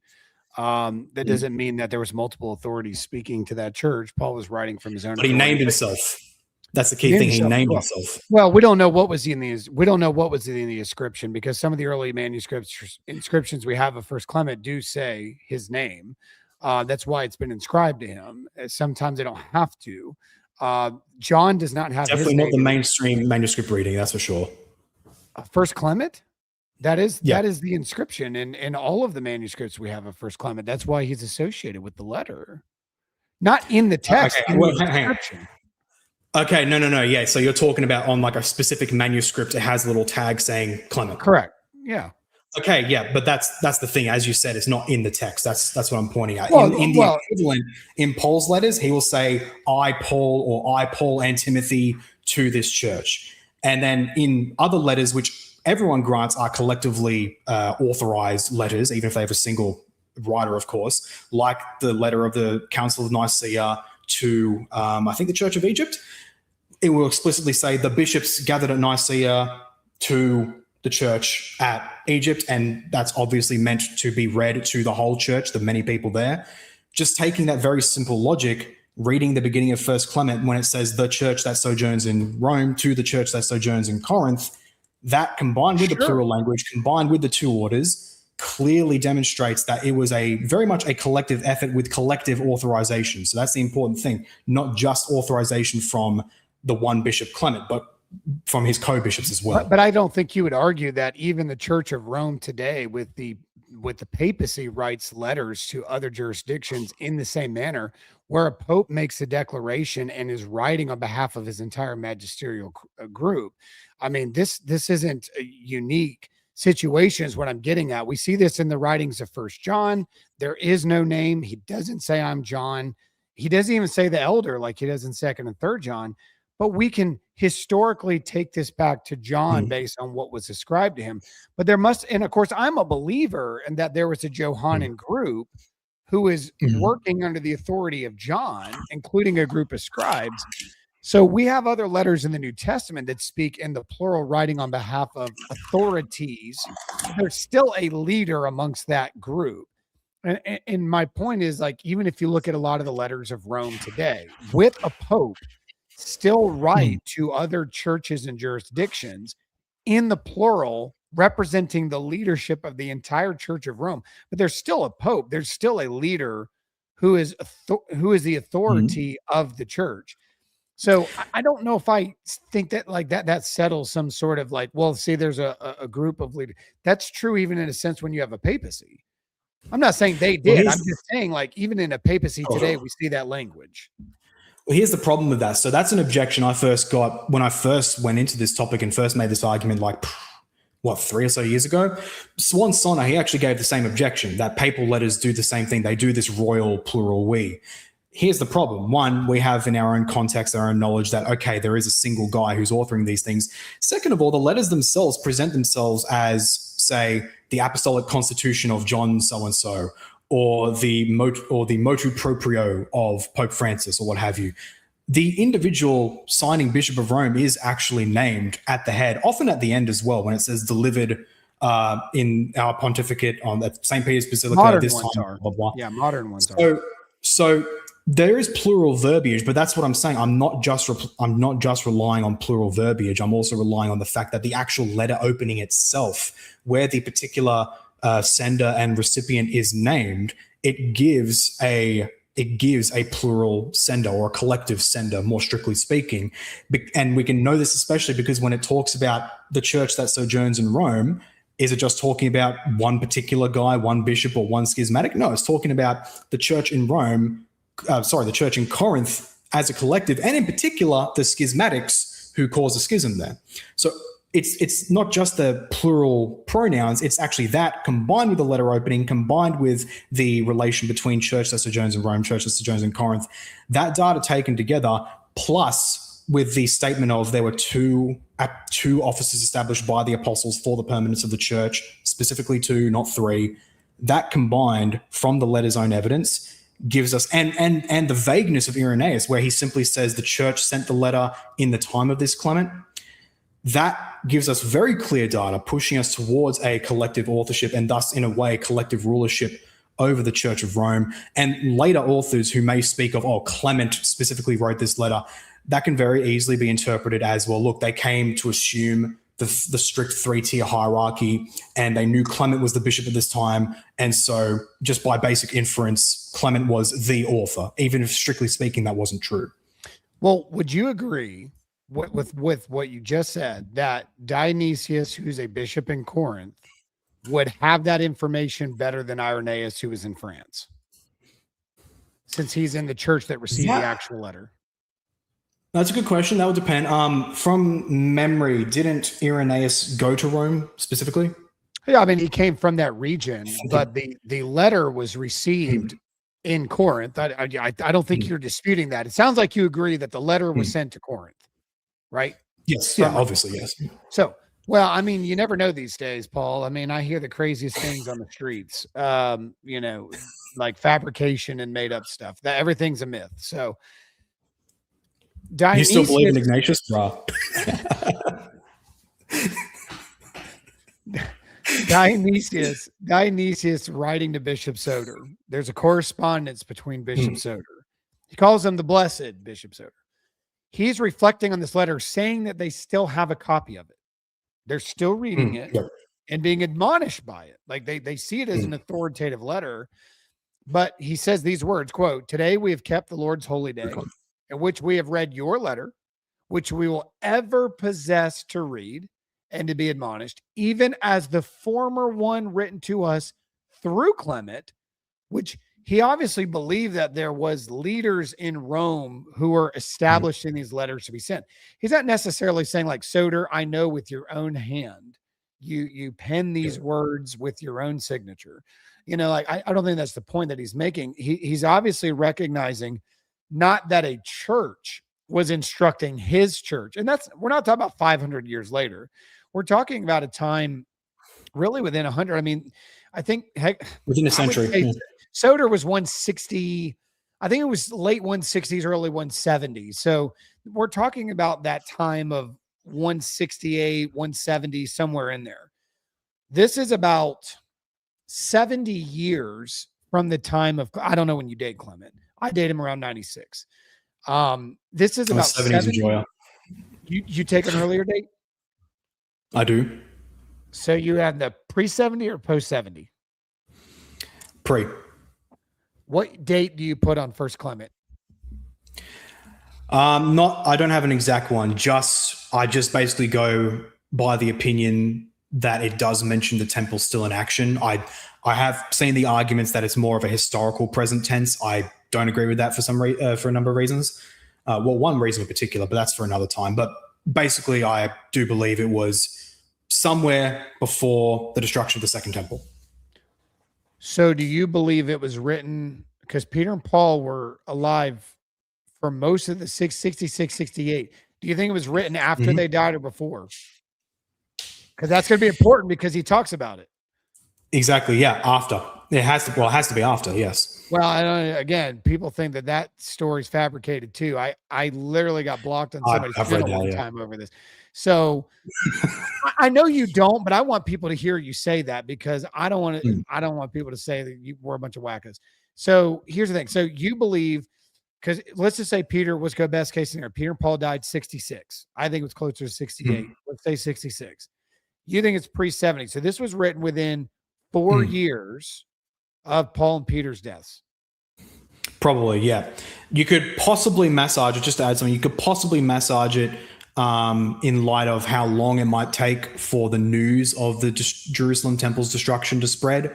But since the Jews, even across the world, were quite a tight-knit bunch, it wouldn't take that long. So maybe a bit of padding, but yes, within that very short span of Peter and Paul's death, yes.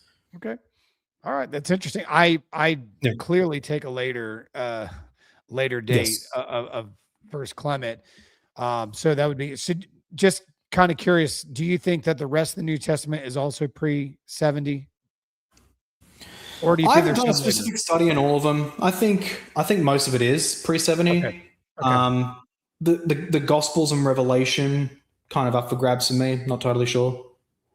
All right, that'd be interesting. I just want to know because I actually argue for the fact that Clement is familiar with John's interpretation that's only in the Apocalypse of John on Isaiah. So I wondered if you put Isaiah early, or you put Revelation early or late, because that would be interesting if Clement knew of the interpretation. All right, so let's just say you're right. Let's say it's the 60s and my date's wrong, 90s. We have within 100 years, within 100 years, we have Dionysius of Corinth. He is still asserting, we're not talking about on a manuscript 500 years later. we still within 100 years asserting that they have that letter that Clement wrote. They're reading it on Sundays. Now they have another letter from the now Bishop of Rome, Soter, who's in these lists. He's in these lists with Hegesippus. He's in the list of Irenaeus. He's in these lists with Epiphanius. They're saying that now they're reading his letter and they're holding it in high regard, high enough to read it in their liturgy, which is pretty close to reading it. That means they're reading it with some of the scriptures. That means they're reading it with Paul's letters and Old Testament letters. So they obviously see it as authoritative, right? Would you agree with that? Yeah, I agree. Yeah, authoritative, edifying, that jazz. So he, a bishop of Corinth that's in succession to that church that received the original letter of Clement, he seems to believe that there was an individual who authoritatively had that letter. Whether multiple people were involved in it or not, that may be true. And I wouldn't even argue that it's not. Just like Paul and Peter wrote, and then John wrote, and there's plurality and we and us and our all in their writings. But clearly there's a leader, there's an authority that is behind these letters. Dionysius seems to think it's coming from a person, not people. It's coming through a person, but meaningful distinction there. So coming through Clement in the text, I checked the Greek to make sure as well. Of course, through can refer to one person alone did something. It can refer to that they're just an instrument of a wider group. So point being, again, this goes back to what's basically been the theme of this discussion, I submit. It's a text says one thing that's quite simple and isn't as such addressing our question. And so when we look at it, it can actually be read multiple ways, but it's being assumed here that, because the only way that would actually contradict my claim is if when the Bishop of Corinth, when Dionysius says it was given to us through Clement, that with that word or with that phrase through Clement, he's actually packing into that through Clement in the way that he was the sole third tier holy order bishop who authorized this letter and sent it to us. Big assumption. That's what I submit. It's not, he doesn't say that. He simply says through Clement. And that can mean a number of things. Well, for one, what is Dionysius of Corinth's knowledge of the ancient Church of Rome? Did he know, well, before him, of course, did he maybe believe that, well, it was strictly speaking plural episcopate, but there was clearly one guy at the top in an archiepiscopal fashion, and he was the key guy who authorized the letter, and that was Clement. So I would say that it's through Clement. Or did he believe in the more developed monepiscopal sense? It can go either way. That's the issue. So what was his actual knowledge? And then, of course, and then you have to interpret his language in light of that. There's just a lot of assumptions being made. He could mean your sense. He could mean, hypothetically, just looking at the text on its own, that there was one bishop, strictly speaking, Clement, and he authorized a letter, done. But it doesn't require that. It could also simply mean that Clement was the chief of the bishops, but was still one of many bishops in the same holy order. That's the issue I'm having. There's a lot of assumptions being read into it. Well, I don't think you can say that about his at least position of Bishop Soter, because he says more about him, of course. He says, for this has been your custom from the beginning to do all the brethren many ways, to send alms to many churches. So they obviously try to help Corinth financially. Apparently there was relief that was being sent. Romans keeping up the traditional custom of Romans, which you, blessed Bishop Soter, has not only maintained, but has increased, affording the brethren the abundance that he has supplied, etc. So there's no doubt he's writing to a bishop of Rome, the Bishop of Rome, at least around the year 168, 170. Yeah. So would you say at this point, that would be evidence that the monoepiscopacy has now existed, at least by this point? Yeah. Well, not that letter specifically, singularly, but there's other evidences around it which make that clear, yes. Around the year 168, 170. Yes, yep. But by implication, does that not imply the way he's speaking to the monoepiscopacy of Soter, he's comparing that to the way that Clement did it earlier generations before? In his mind. I'm not saying he's right. I'm saying, but doesn't he see those two things in his mind? Yes. Parallel? Well, yeah, he's pointing out that what Soter did today, so Clement did in the past, and that's the specific issue he's addressing. You've given us support just like Clement gave us support in the past, but he's not actually telling us. Therefore, oh, by the way, your offices were actually identical, Clement, to you as well. He's not saying that. Again, it's entirely possible Clement had a higher executive role while still technically being one bishop among many. And in that light, he could very easily exercise an analogous or near identical role to Soter with respect to the outreach to other churches beyond the beyond the Church of Rome, similar to how a number of corporations, for example, while they technically have multiple co-equal individuals and the chairman isn't like a singular line of succession where he appoints and he alone can ordain the next chairman, rather it's appointed by the majority shareholders. Likewise, with that, the chairman has the preeminent role, the preeminent face, especially with representing the company or president in particular, representing the company outside of it. So all that to say, he's simply talking about how Soter is doing what Clement did for them in the past, but that's not actually a comment on whether their offices were identical. See, I personally think that's exactly what he's doing. I don't think he's drawing distinction, and we're obviously going to disagree here. But let's go to the text of First Clement in 42 and 44, which is where we're getting all this, because we're trying to establish who is the person or people behind it. I have no problem saying there was probably leaders in Rome who were behind this letter. It's clear to me in my study that there is a singular authority who issued the letter, even with other authorities' support. You would call it a head or an archbishop, kind of, without, obviously, they didn't use that word, but like something like that, first amongst equals, whatever term you want to use. Pretty much, that maybe oversaw the. I would say that it was the distinct office. That's obviously where we differ. But let's get into the text itself. So in chapter 42, as they're broken down into chapters, I hate calling them that because they're really not, but fine. In chapter 42, I think that you would agree that there are three separate terms between 42 and 43. You would just say that they're the same. You don't just see deacons and bishops. You do see presbyters brought up in 44. So all three terms are used, right? Yes. Okay. Yeah. I would that's where I disagree with some others on my side, including my earlier self, where you have this the synonymy thesis where they say, well, presbyter and bishop, they're just two terms for the same office, where I would actually disagree with that. Bishop alone is actually the term for the office, but presbyter is a more generic term for either the literal old men of the church, which you see in First Clement chapter, is it 3 or 8? I think it's 8, where it's comparing the old with the young, or a generic term for just the leaders writ large. And that can apply to apostles, bishops, and deacons alike. Yeah. Okay. So we agree on that. All right. So do you see in chapters 40 and 41, the previous statements before this, that he is creating a parallel between the Old Testament system of high priest, priest, and Levite to bishop, presbyter, and deacon? So here is what First Clement is doing. I disagree that a direct parallel is made, and here's my reasons for that.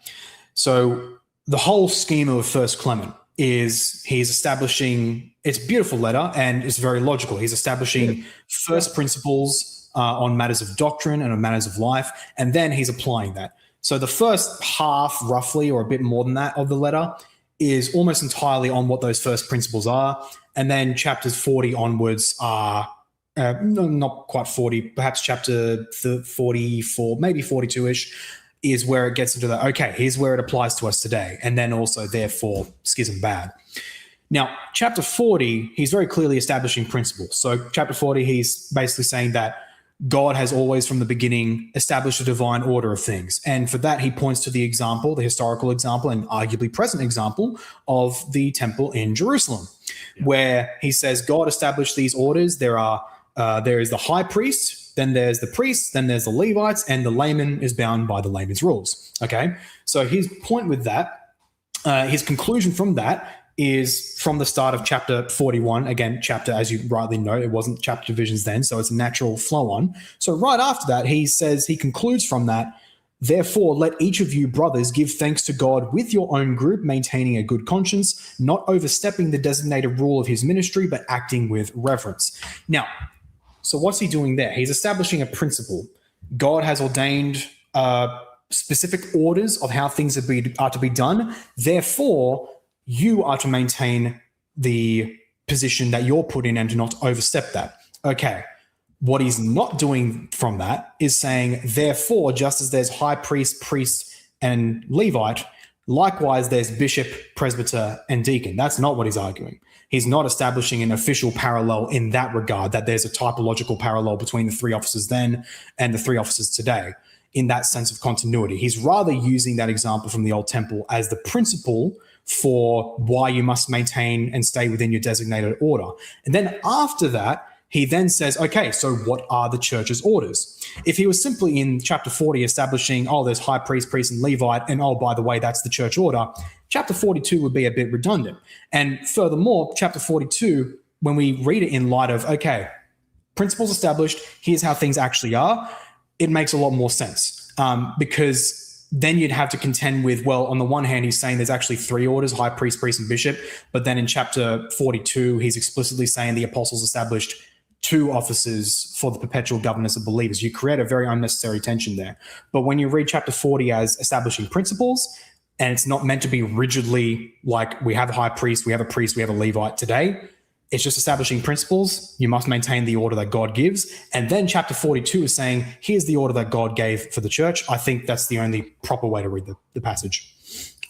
So you don't think that when he's getting into the semantics, because he kind of makes a weird detour. 40 and 41 are a weird detour because it really seems out of place. In fact, in some senses, it almost feels like there's a redaction here. I'm not saying there's no evidence for that. All the manuscripts we have this section. But he goes on about, churches and people and the issues, obviously, that they were dealing with leadership. They ran people out of their church. That were in leadership of all things. Like they were actually acting like congregationalists. And I was literally about to say they were the first Congregationalists. right. I mean, and it's ironic because you have a bunch of Congregationalists in your chat here. Sorry, lads. Yeah, but he's rebuking congregational practices, and he's trying to tell them why. Like this is not the order in which we've done that. You seem to concede at least that 40 and 41 is a showing of structure and order. Like you guys are out of order. There's an order. There's always been an order, and he appeals to the order. He appeals to the I wouldn't even say concede. I happily embrace that. Yeah, not even concede on my part. Fair enough. So to me, for him to detour away from staying on point, because he goes in 38, he talks about the members of the church need to submit themselves to leadership, or in 38, I believe that is. And then in 39, he tells them, like, if you actually think that you're better, you're pious, you're arrogant, and you're really self-deceived, is basically what he says. Then he goes in this weird detour about, the things that have been shown to us. We've learned this through divine knowledge. And then he goes through, and let me pull it back up here. He goes through particular services that have always been established. Like God is a God of order. He's always had order in his structure of worship. Why? Well, his main purpose in 41 is sacrifices, peace offerings, sin offerings. Like if there's no order, people's sins are in jeopardy. Like there has to be structure to God's institutions in order there for sin to be dealt with properly. Now and I love how, Augustine of Hippo, he calls those things the old sacraments, the ancient sacraments. I do think that Clement is speaking sacramentally to there's order in the church also to deal with your sin. And I don't even think you would argue that Clement fully believes Eucharist, baptism, and these types of scenarios are important for the removal of sin and dealing with a person's spirituality. So what was the sacrificial system?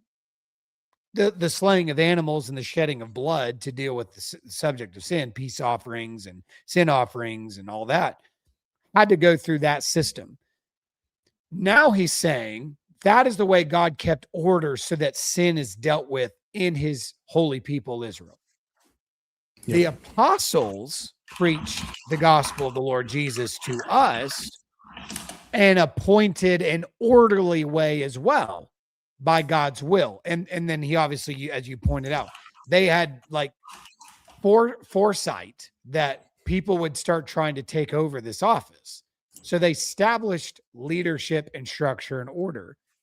To me, I don't think we can detach this, because he's saying, as there was order that gave you atonement for sin, there's order now that deals with your sin too. And you just kicked out that order. You removed leaders that were established by God.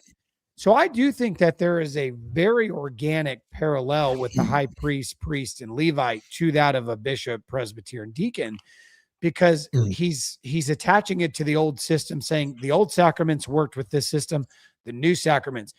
Now we can get into the interchangeableness of this in a second, but do you agree with me on at least the majority of that, or where would you differ in this small sense? No, I do totally. I mean, obviously Clement doesn't give an extended discourse on the sacraments. I wish he did. If only, yeah.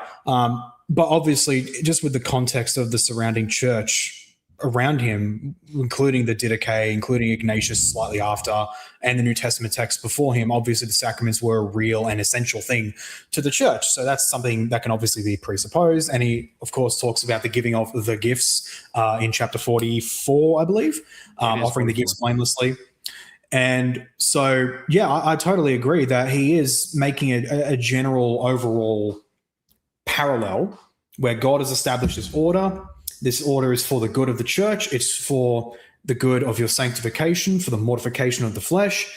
And so for you to deny that, for you to contravene that order, not only are you disobeying God, but you're also harming yourself, because it was precisely was made for you, just as how in the old order, the sacrifices were given in various ways and for various occasions by the high priest, priests, and Levites. So I totally agree with that. Okay. Yeah.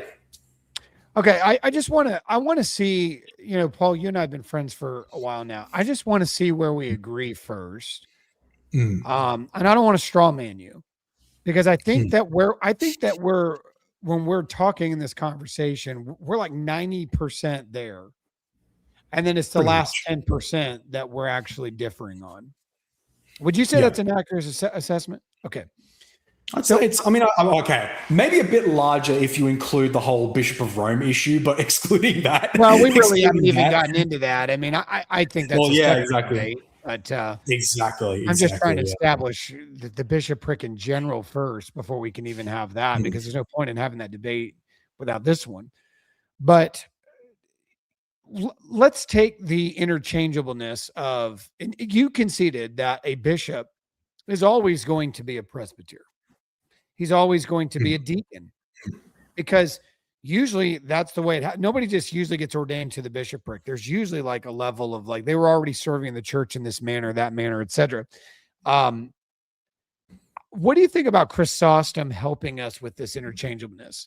Because you mentioned Philippians 1 in your opening. In Philippians 1, in his commentary, and I'll read it again, he says, to the co-bishops and deacons, because that's how he's reading it. He says, what does that mean? Were there plural bishops of some city? Certainly not. He certainly didn't believe that. It is the presbyters Paul calls by this title, for these titles were then interchangeable. And he actually says that there was a time where there was not a distinguished title, even though there was a distinguished function, that the terms were the same, but the functions were actually different. He says, and the bishop is even called a deacon. And then he proves that by 2 Timothy 4:5, where it tells Timothy, like, perform your diaconate, perform it. But he wasn't a deacon. He was a bishop, he says. This was, in fact, the bishop was clear when Paul says to him, the laying on of hands lightly. Like, don't do it lightly just to anybody, but only faithful people. What do you think about Chrysostom? And I know he's 390s and 400, but Yeah. what do you think about him looking back on Philippians 1? Or it would apply here in Clement because Philippians is before Clement. Mm.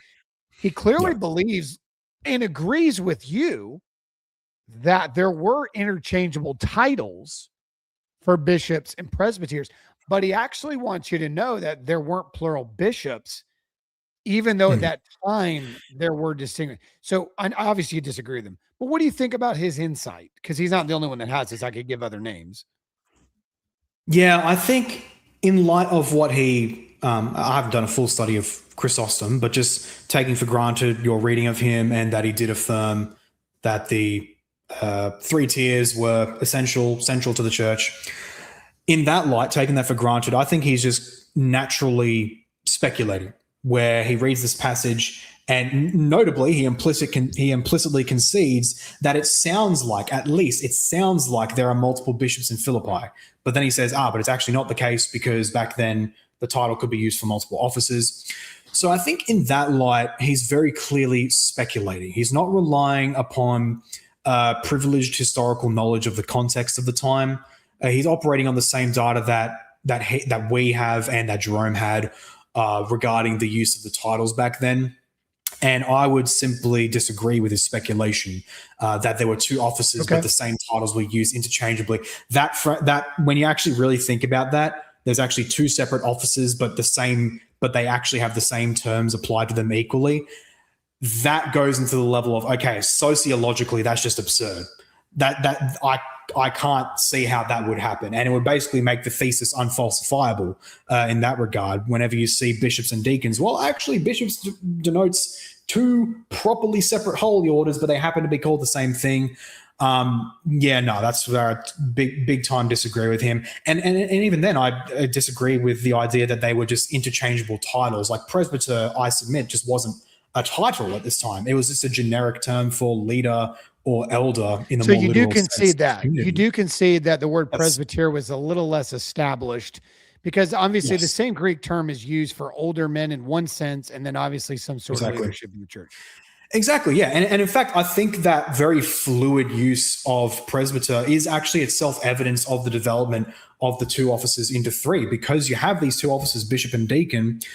But then when you have the term presbyter, it's not solidly, unlike bishop and deacon, where, okay, maybe you'll have like an exceptional use of deacon, like to use service in a more generic sense. But otherwise, it's very clearly identifiable to one office. Whereas with presbyter, you have this fluid use all over the place for apostles, for bishops, and even for deacons in other places. And then further, you have the Shepherd of Hermas, which many people argue, you see, that Shepherd of Hermas actually points towards a two-tier episcopacy. A two-tier ecclesiology. Not true. It actually does. The Shepherd of Hermas actually quite explicitly gives the three tiers, the three-tier permanent episcopacy, where it actually speaks of apostles, bishops, teachers, and deacons. And so in that I'm one, glad you can see that. I'm glad you can see exactly that. Yeah, exactly. Because I used to make that point myself just by reading that one passage in what was it, Vision 2 point something, where it says, talk to the presbyters, to the elders in Rome. You see, it's a total plural collective leadership. But then you actually read a bit later in I forget the exact citation, it's in my notes somewhere, but it explicitly speaks of those who are making up the tower that represents the church. They are the apostles, bishops, teachers, and deacons. Yeah. But that's an important thing, because it shows that in that letter, the priest, if we're going to look at that middle holy order, is the teacher, the didaskalos. So funnily enough, a Presbyterian could probably claim, you see, the Shepherd of Hermas is talking about teaching elders, episkopos, didaskalos, and ruling elders, episkopos. So yay for Presbyterianism. But no, they're properly separate there. Yeah. I think the important thing is that letter, in its more generic use of presbyter plus its generic use elsewhere, shows that the term wasn't settled. And I think that's also actually an additional evidence towards the development of the offices themselves. So it seems like, and we would also, the Muratorian fragment, if you date it somewhere between 170 and 200, claims that the Shepherd of Hermas, Hermas was actually the brother of the Bishop of Rome at that time, which would have been Pius. Pius's brother. So there was obviously established at that point, even from external evidence, in addition to the internal evidence. But I'm actually surprised you concede that point on Hermas, because everybody runs to. I never even thought we'd get into Hermas tonight, but we don't need to apparently. So that's actually nice. Yeah. But so when do you think? Because I mean, Ignatius isn't some late second century guy unless you date him later. When do you think the threefold ministry began? When, like what year? Where? What location? You see, to And by the way, totally derail the while you're doing conversation. that, guys, if you want to get your questions in, Yeah. like now's the time, because we're coming up on the 2 hour and we're gonna take the last one. Please put like who you're asking it to, and I can see everybody that's coming in on the other Paul's channels. I can see where it's coming from. I'll pull it up on this side. But make it clear it's a question. Like, don't make me have to guess if you're asking something. And if it's directed at me or Paul, be explicit. I mean, just please make our lives easier here. So we're about to come to you here in about 5 minutes. We're going to wrap this up. We're coming to you, and then we'll ask your questions. Sorry, didn't mean to interrupt you. I just saw people saying when's questions. I got you. We haven't forgotten you. We haven't gotten you. We're coming. All right, go ahead.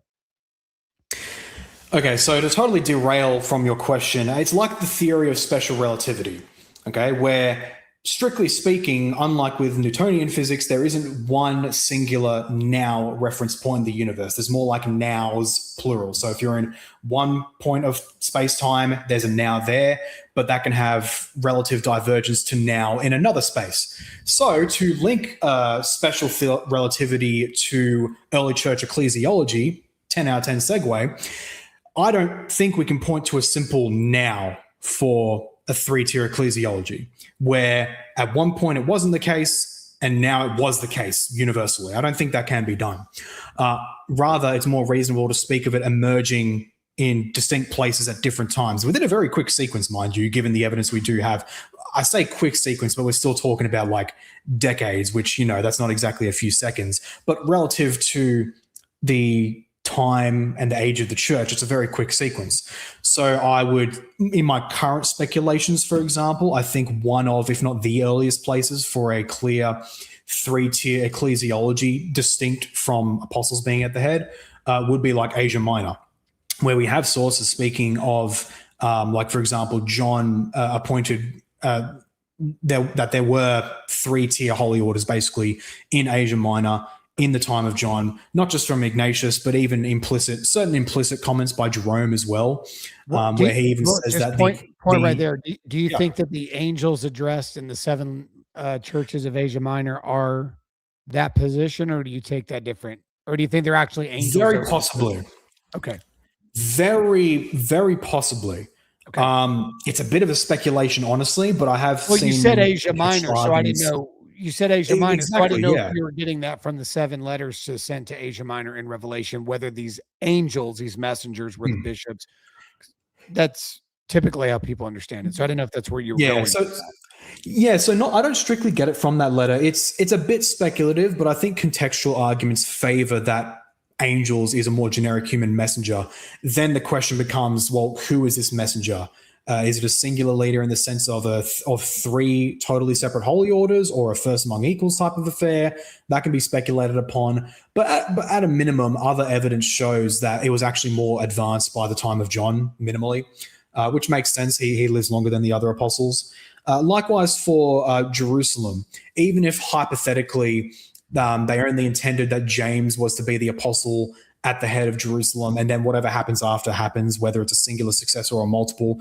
Fact is, when James dies, they come together and they ordain a singular successor as preserved by Eusebius or Hegesippus through Eusebius.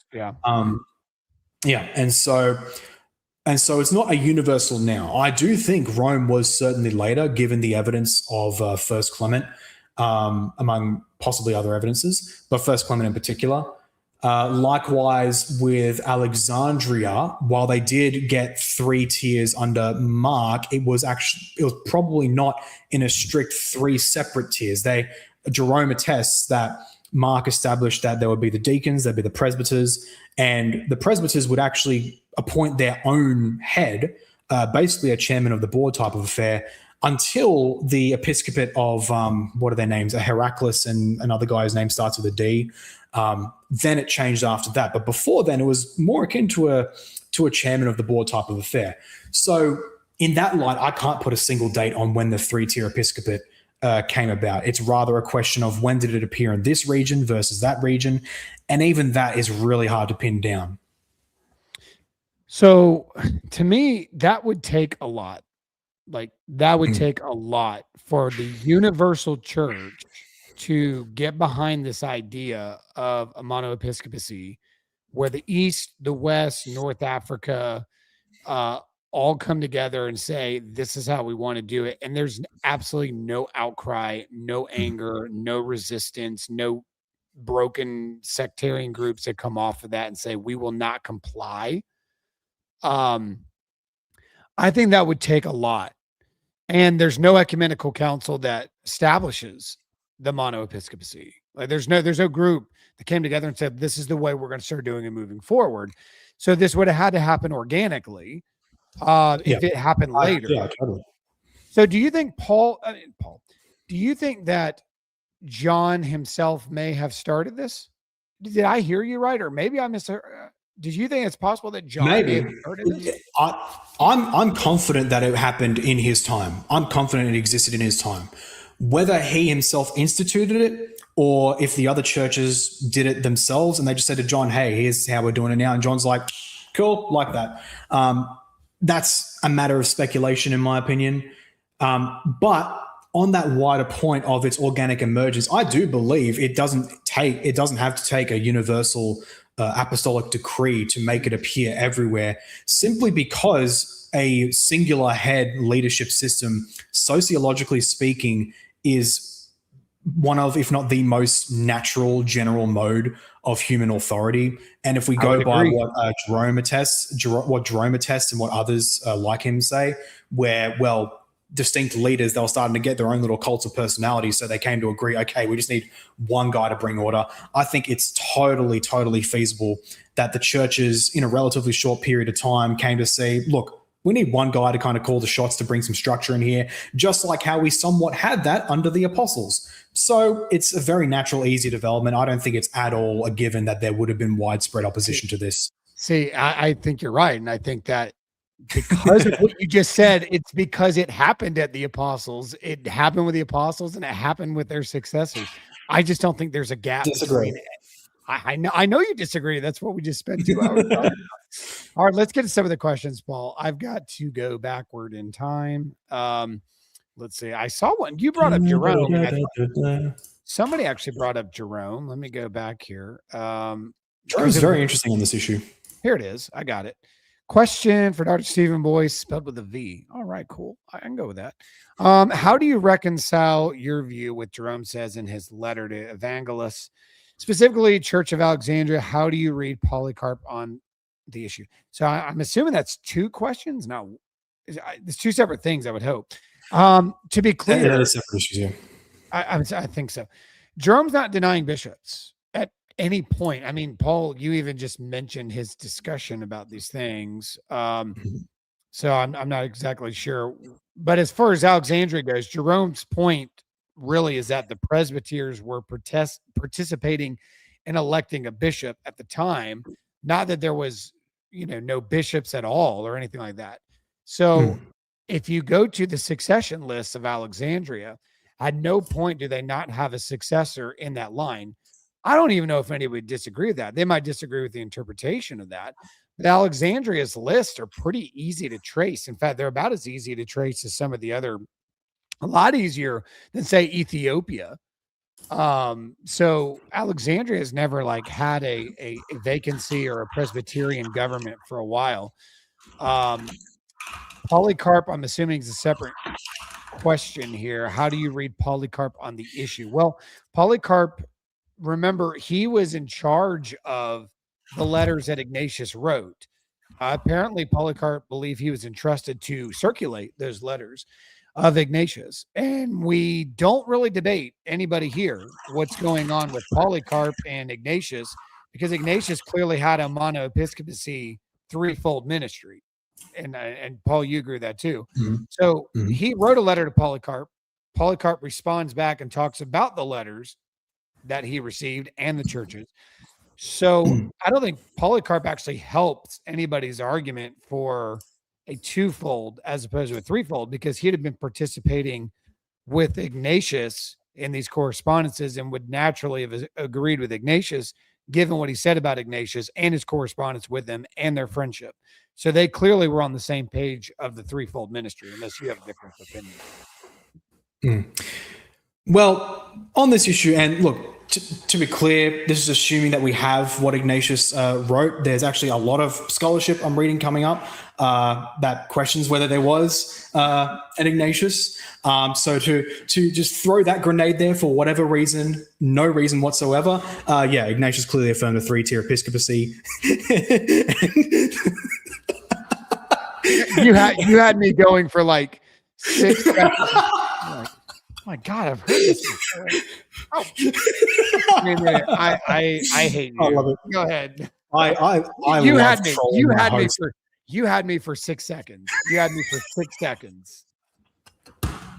I love trolling my non-Australian hosts. Oh, thank you God for giving me mixed Australian and Lebanese blood. I'm crying. I'm chaotic neutral. I am chaotic neutral on this game. You put tears in my eyes. You put tears in my eyes. Incredible. Oh, my Lord. Sorry. Incredible. Polycarp. With respect to Polycarp, Polycarp's interesting in that he is commonly used to assert strict 2-tier holy orders. It's not that clear. It's not at all that clear because, as you said, we have the synchronic evidence of Ignatius, who does have a pretty clear 3-tier distinction. Now, where the debate could get deeper is whether Ignatius believes that only bishops can ordain, or if bishops and presbyters can ordain, and if it's more like an Alexander, that would be another deeper thing, because that's probably the key point at which bishop and presbyter are properly separate holy orders. But putting that to the side, with that being the reality, Polycarp does specifically say submit to I've got the letters here. He does specifically say submit to the quote unquote presbyters, and that should be. So in the salutation, he says, Polycarp and the presbyters with him to the church of God that sojourns in Philippi. That's in the salutation. And he says, submit to the presbyters. Do you happen to know exactly where he says submitting to the presbyters? I think he actually says presbyters and deacons. I'd have to go back and look. Yeah. I could pull it up. Quickly. Google Gemini is good for that. Polycarp. While you're looking that up, I'm going to go back because I think he says presbyters and deacons, if I remember correctly. But while you're on that subject, presbyters being at a ordination, especially if a bishop, is not unusual. Again, I'm going to go back to what I said reading John Chrysostom, that he had no problem acknowledging that language was used interchangeably in 1 Timothy and 2 Timothy as well. And obviously Jerome doesn't agree with the system of Presbyterianism at all. He submitted to the Bishop of Rome in his translation, in his work, and his research. He didn't even like the Bishop of Rome sometimes, but he still submitted to the hierarchical authority that was established. And sometimes he was just pointing out things or weird points of history, but he clearly didn't agree that there was some sort of Presbyterianism that needed to happen, or that was the structure that was at the beginning of Alexandria and remained in Alexandria, even if there was a hiccup in time. But again, we're using terminology that Chrysostom actually helps us on. Because remember, Chrysostom and Jerome around the same time, Chrysostom's trying to tell us the way that they're thinking in the year 400. And it's not the way that these questions are being posed. So there's a lot of things that could be understood there. And there's no shock or even concern that presbytery was involved in ordinations of bishops, because again, they were all in the same ordination succession under the apostles themselves and establishing leaders in that manner, especially if people were being killed and people were dying at that time. It happened quite frequent. We have multiple stories beyond Alexandria of that. Did you find your little quote there? Yeah, I did. So it's it's the beginning. It's at the end of chapter 5. So he says, after a whole exhortation to be blameless, he says, Therefore, one must keep away from all things and be obedient to the presbyters and deacons as to God and Christ. The young women must maintain a pure and blameless conscience. And then he goes on to talk about the obligations of presbyters. So I was right. It was deacons too. It's interesting. Yes, it was, exactly. And that creates an interesting little hiccup in how we interpret the matter. Because on the one hand, Ignatius, the contemporary, clearly speaks repeatedly of submit to the bishop, the presbyters, and the deacons. Submit to the bishop as to God the Father, submit to the presbyters as the council of the apostles, and submit to deacons as representatives of Christ. Consistently through his letters, except in the letter to Rome. Therefore, Rome had no bishop, destroyed. But anyway, Polycarp complicates it a little bit because he specifically says, therefore, you must submit to the presbyters and deacons, even though if there's obviously a singular bishop as well, he would need to say bishop, presbyters, and deacons because he's willing to distinguish presbyters and deacons. Mm-hmm. So I'm not therefore saying he's denying that it's a 3-tier episcopate. Obviously, he was the unique head. It just throws a bit of a complication of Smyrna, yeah. And he's specifically talking to Philippi, whose bishop is named by Ignatius. I think it's Onesimus, if I'm not mistaken. No, that's Ephesus. That's Ephesus, I think. Philippi has a single bishop. Ignatius attests to that. So it gives a bit of a hiccup. Perhaps he is doing the thing where, on the one hand, Ignatius more clearly distinguishes bishops from presbyters, but Polycarp is more so doing what Chrysostom himself says, where he's kind of saying they're all presbyters. Possibly that could hint towards where they're distinct, but they're not quite yet a fully separate holy order, as would later become the case. But that would be a debate in its own right. Well, like you said, I mean, to me, Ignatius did write, and there were 3 separate distinct groups between bishop, presbyter, and deacon. Could be by the time, because Polycarp wasn't writing the next week when he wrote this. I mean, I would date Ignatius anywhere from 107 to 115 if I take Malalis's date, which I lean more with Malalis, but I could be wrong and say it's earlier. But I do think that they're around that time frame. The letter to the Philippians from Polycarp, I date somewhere between 125, 140. And so I think he was writing much, much later. It is possible that there was no current bishop in Philippi when this letter is written, and that is why it was necessary for a bishop outside of Philippi, close by. I mean, he's in Smyrna, keep in mind. So maybe he's writing to the church because they are currently vacant of a bishop. Again, I'm assuming, we don't know, but we do know before Polycarp, there was a threefold ministry of Philippi through Ignatius. It could be that there wasn't a bishop and Polycarp felt like he had to bishop them in the meantime. And that wouldn't be shocking, and that's not out of left field because remember what Ignatius said to the Romans. He said that Antioch was about to be without its bishop, and it needed, and it was only going to have the Lord Jesus and their love, the Roman love, to preside over, or bishop over them. So there are vacancies that require and even submit to another jurisdiction to help them in their vacancy. That's the point I was also making about Alexandria. So we've already seen in Ignatius's letter. So it's very possible that that's exactly why we have this letter to the Philippians to begin with, this random letter from Smyrna to the Philippians.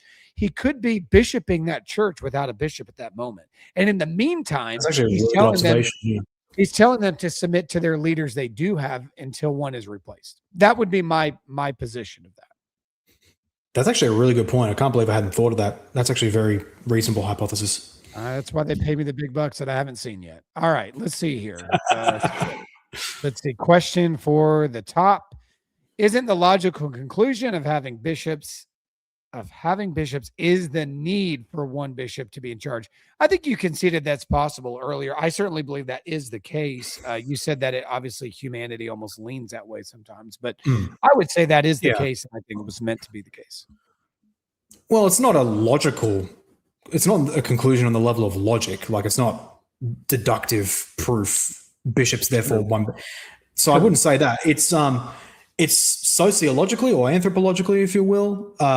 It's certainly the more proper means of leadership that on whatever level you're thinking of, but particularly on a wider level where you're dealing with a larger area, a singular leader is a preferred, more prudent point of unity.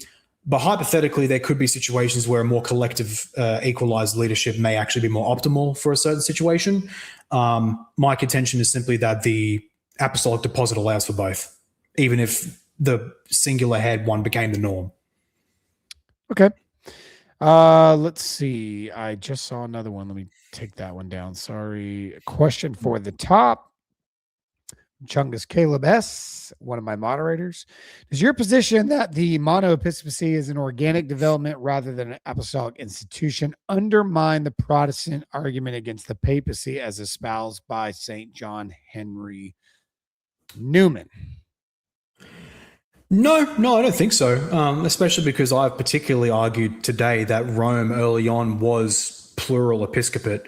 So if you wanted to still use that as an avenue of argument that the papacy was a later development, you could still do that, even if other jurisdictions very early on got a monoepiscopate. So yeah, no, it doesn't really change anything in that regard. But does it still hurt the Protestant position? I think is basically where he's going with that. No? No, not at all. Because you can find many of the earliest reformers. I mean, obviously the Church of England, they took for granted, 3-tier, we're cool with that. Whether that was essentially by the apostles or a legitimate development, some divines go here or there. But numerous of the reformers, even outside of England, were actually totally fine with the episcopacy. They may say that it wasn't necessarily essential, but many of them would actually even grant that the apostles themselves established the 3-tier orders with the episcopate.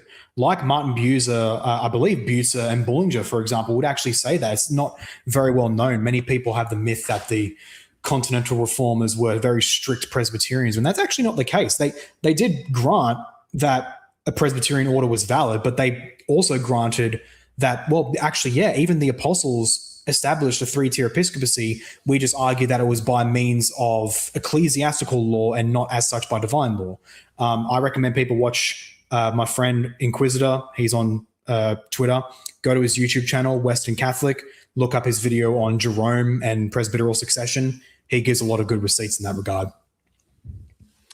All right. Let's go to question for both. Why do you prefer Chrysostom's testimony over Jerome's and vice versa when it comes to the bishop distinctions? I don't necessarily take these. I don't take Chrysostom and Jerome to be contradicting. I think they're actually being complementary to each other. I mean, because Chrysostom's emphasizing terminology between bishop presbyter, and he's arguing that there was overlap in the apostolic age because he talks about then. He's speaking in the past. But he still clearly recognizes a higher episcopal office. Like I don't see where he's not arguing for that. That's why he argued for Timothy's position. Jerome, on the other hand, he clearly accepted the threefold ministry and the threefold ordination section. So, I mean, like, I don't see a contradiction. I just think that they're both talking about terminology. One's focusing on terminology. The other's focused on the fact that there was absences and unique situations of episcopal oversight or the lack thereof in certain jurisdictions. I don't really see where there's like a contradiction going on here. I just think they're talking about different things. They just might help us understand each other at that time because they're both writing around the same time.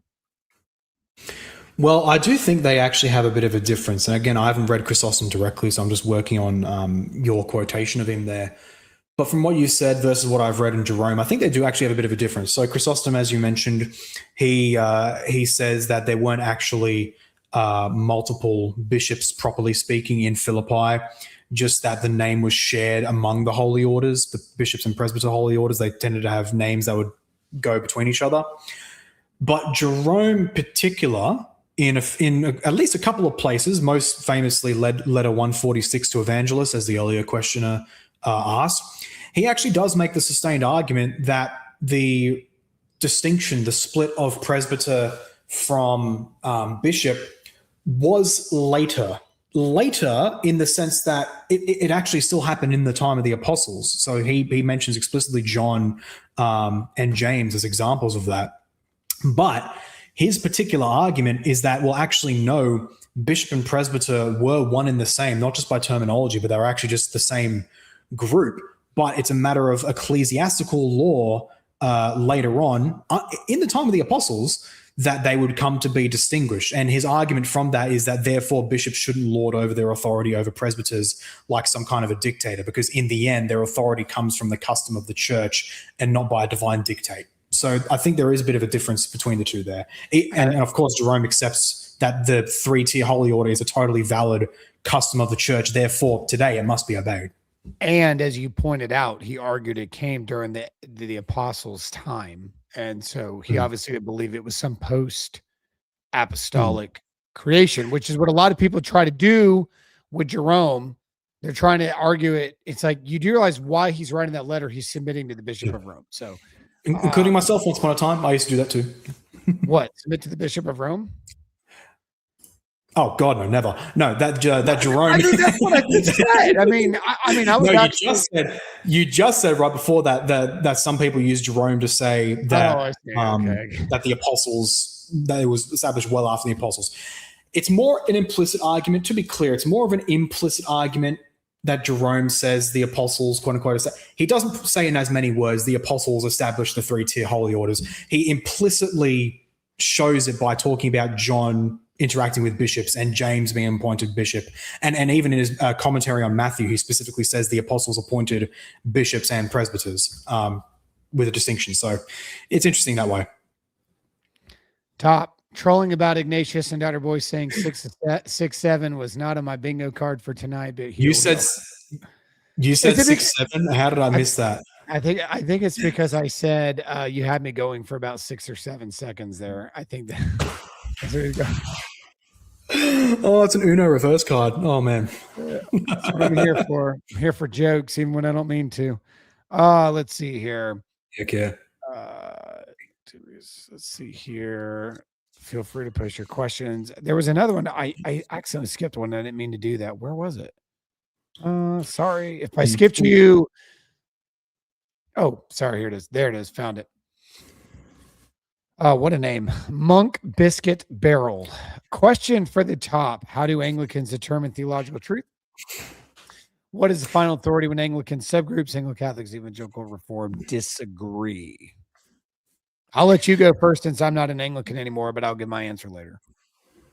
First of all, the aura of that name, Monk Biscuit Barrel, I kneel towards His Holiness. Second of all, with that question, what is the final? Well, what is the final authority when Anglican subgroups disagree? There's multiple dimensions. There's multiple senses in which you can take that. If you're talking about a strict executive, irreversible legal authority over all these groups, well, there's none, because they're all different jurisdictions of the church. Just like if you're talking about the early church, and obviously, Dr. Boyce, you disagree because you believe in the papacy, but just taking my view for granted with the ancient church, especially pre-Constantine, pre-imperial integration, the church was a network of otherwise independent jurisdictions. They maintained harmony and unity, but in the end, what happened in a local region, it was totally up to what that local region did. And if there was disagreements, they had to negotiate it, basically. So in that regard, it's a matter of legal authority. So since they're all in different jurisdictions, then, well, there's nothing forcing them to one conclusion except negotiation, compromise, and so on. But if we're talking epistemologically, in terms of the actual principal grounds of determining theological truth, which I think is more what you're getting at, well, that authority is basically the same as what the most ancient fathers would talk about. We return to the Holy Scriptures, their clear testimony, and also to the testimony of the universal and primitive church as to what the apostolic doctrine was. That's basically those are our final rules in that regard. One of the best cases would be with Augustine, where he would explicitly say, well, Maxentius, he denies the authority of Nicaea, and, well, I deny the authority of Ariminum. And Augustine, does he say, oh, well, you can't have certainty on what Scripture teaches because you deny the authority of the church? No, Augustine simply says, well, okay, let's go to our common ground then, which is Holy Scripture, and let's dispute over that. That would basically be my answer. Yeah, I think it's interesting too on this question, because this was my biggest issue with Anglicanism. This is one of the biggest reasons I left.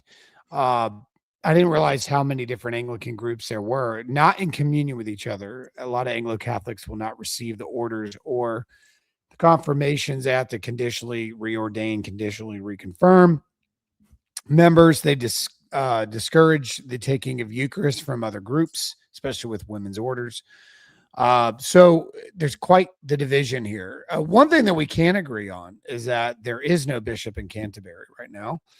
It is turned into a twofold ministry. But the problem with the church, and this is what we're talking about, Anglican. What is an Anglican? Are we talking about Church of England that's not in communion with the global South anymore because they've rejected them? Are we talking about those that are particularly a part of the Anglo-Catholic world, which is the ACC, APA, and others in the U.S. that are working particularly within a G3, which is now a G2? What do we mean by these groups? And this is something that I wrestled with these groups, is because they would all answer that differently. Some would appeal to the 39 articles. Some would appeal to, and the problem with that is that the homilies of the 39 articles actually contradict some of these more Reformed Anglicans. Some of the homilies, for example, do not interpret the 39 articles the way the Reformed Anglicans are. So now you have a competition of, what did the 39 articles mean when it said this about purgatory? What did the 39 articles actually mean when it talks about these apocryphal books? Because people would rightly point out that some of these apocryphal books of the Old Testament are called scripture in the readings of the prayer book, like Tobit or Sirach. And so there is no way to establish. What you end up doing is you just land in camp. Well, we think 39 articles are excluding 7 sacraments, only focusing on 2, and the 5 are not. The others say, no, that's not what the homilies say. And so these would land more in the Anglo-Catholics. So there is no established authority. They can say that bishops are the authorities. But where the bishops don't agree, they end up actually splitting into subgroups. And that's why Anglicanism keeps splitting in more and more and more and more and more subgroups. And I don't know if that's going to stop anytime soon as it relates to these subjects. But I don't know, Paul. I mean, you're in your own camp too. But I don't think you would even deny that the Anglican group itself is continuing to splinter into new groups over the interpretation of some of these things.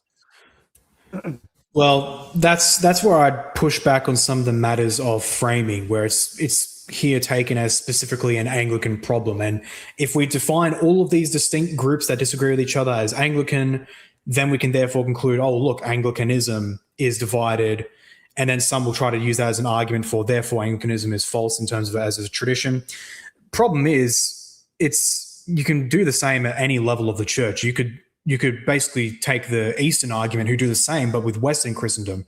They could say, oh, look, Western Latinist Christianity has splintered endlessly, so on and so forth. And that would include the Church of Rome in the Crossfires, because it's part of that same collective. Therefore, you guys are invalid.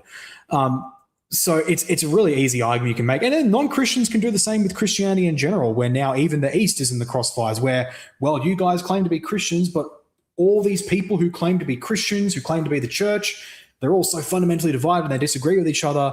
Look, therefore, the Christian faith is just kind of a whole lot of crap. I'm going to go somewhere. I'm going to do some yogi practices. So point being, those kinds of arguments of disagreement and fracturing, they kind of attack everybody. They attack every single group, and so they become, in my opinion, meaningless in that regard. But as an antidote to that, something I've started, last year, and I've still got the second part out, is my Anglican Fundamentals series, where I do believe we actually can come to an objectively, historically rooted sense of what Anglicanism and therefore what an Anglican is.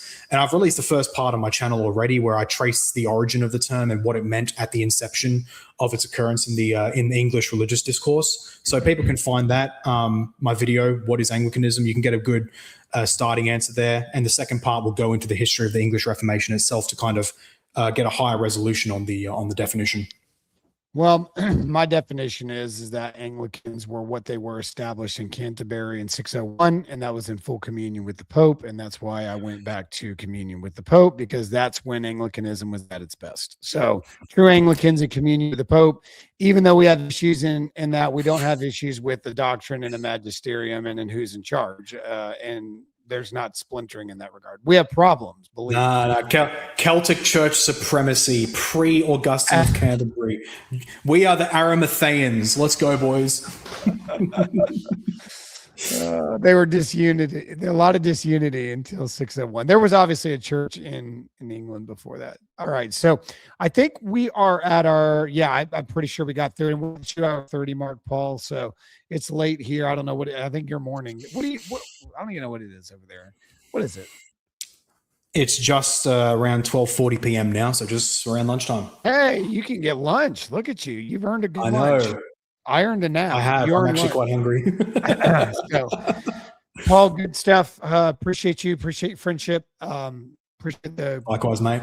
kind interaction. Hopefully, everybody got something from this. Or I don't know how. There's people that are like, oh, so and so destroyed. Like nobody's destroyed anybody. What are y'all talking? Did y'all watch the same discussion? But there's no destroying going on. What is this going on? And there's just haters on both sides. Anyway, guys, thanks for joining this. Paul, any last statements you want to say on the close? Yeah, well, thank you very much, Stephen. I likewise enjoy our friendship as well. I'm glad we can collab with this. I'm hoping we can have more discussions like this, because it's a good juxtaposition to the slop that's happening all around us, especially, I don't know if you followed it that much, but the whole flare-ups with the online ortho bros, where it's just a lot of bravado and pretty bad argumentation and research. So we're a good contrast to that. I think this discussion was a great break from that, where people can just watch two men going at honest and deep historical scholarly disputation on an issue to a degree that actually helps people in their own learning on the issue. So hopefully we can have more of those and we can help to make it the norm. And in that regard, thank you all for watching as well. And by the way, the new dividing line just dropped, so everyone should go watch that too for for even more scholarly epicness. I'm going to have some lunch after this, work on my next video, and thanks for having me. Yeah, absolutely. And if you have not liked on each other's channels, go to the other Paul's channel, like, subscribe there. On this channel, feel free to come over to Facts, like, subscribe over here. Love to have you check out our videos, our content. There's a lot in the archives on both sides. We've done a lot of collaborative work together. We obviously differ too. So where we differ, we agree on a lot of things too. We've worked together in the past. We correspond. So check out each other's channels. If you like those things, hit subscribe on each other's works. All right, folks, that is all that we have time for today. Good to see everybody. Leave a comment for us. Tell us what you think. Tell us where you stand on these positions. Grace and peace to you. God bless.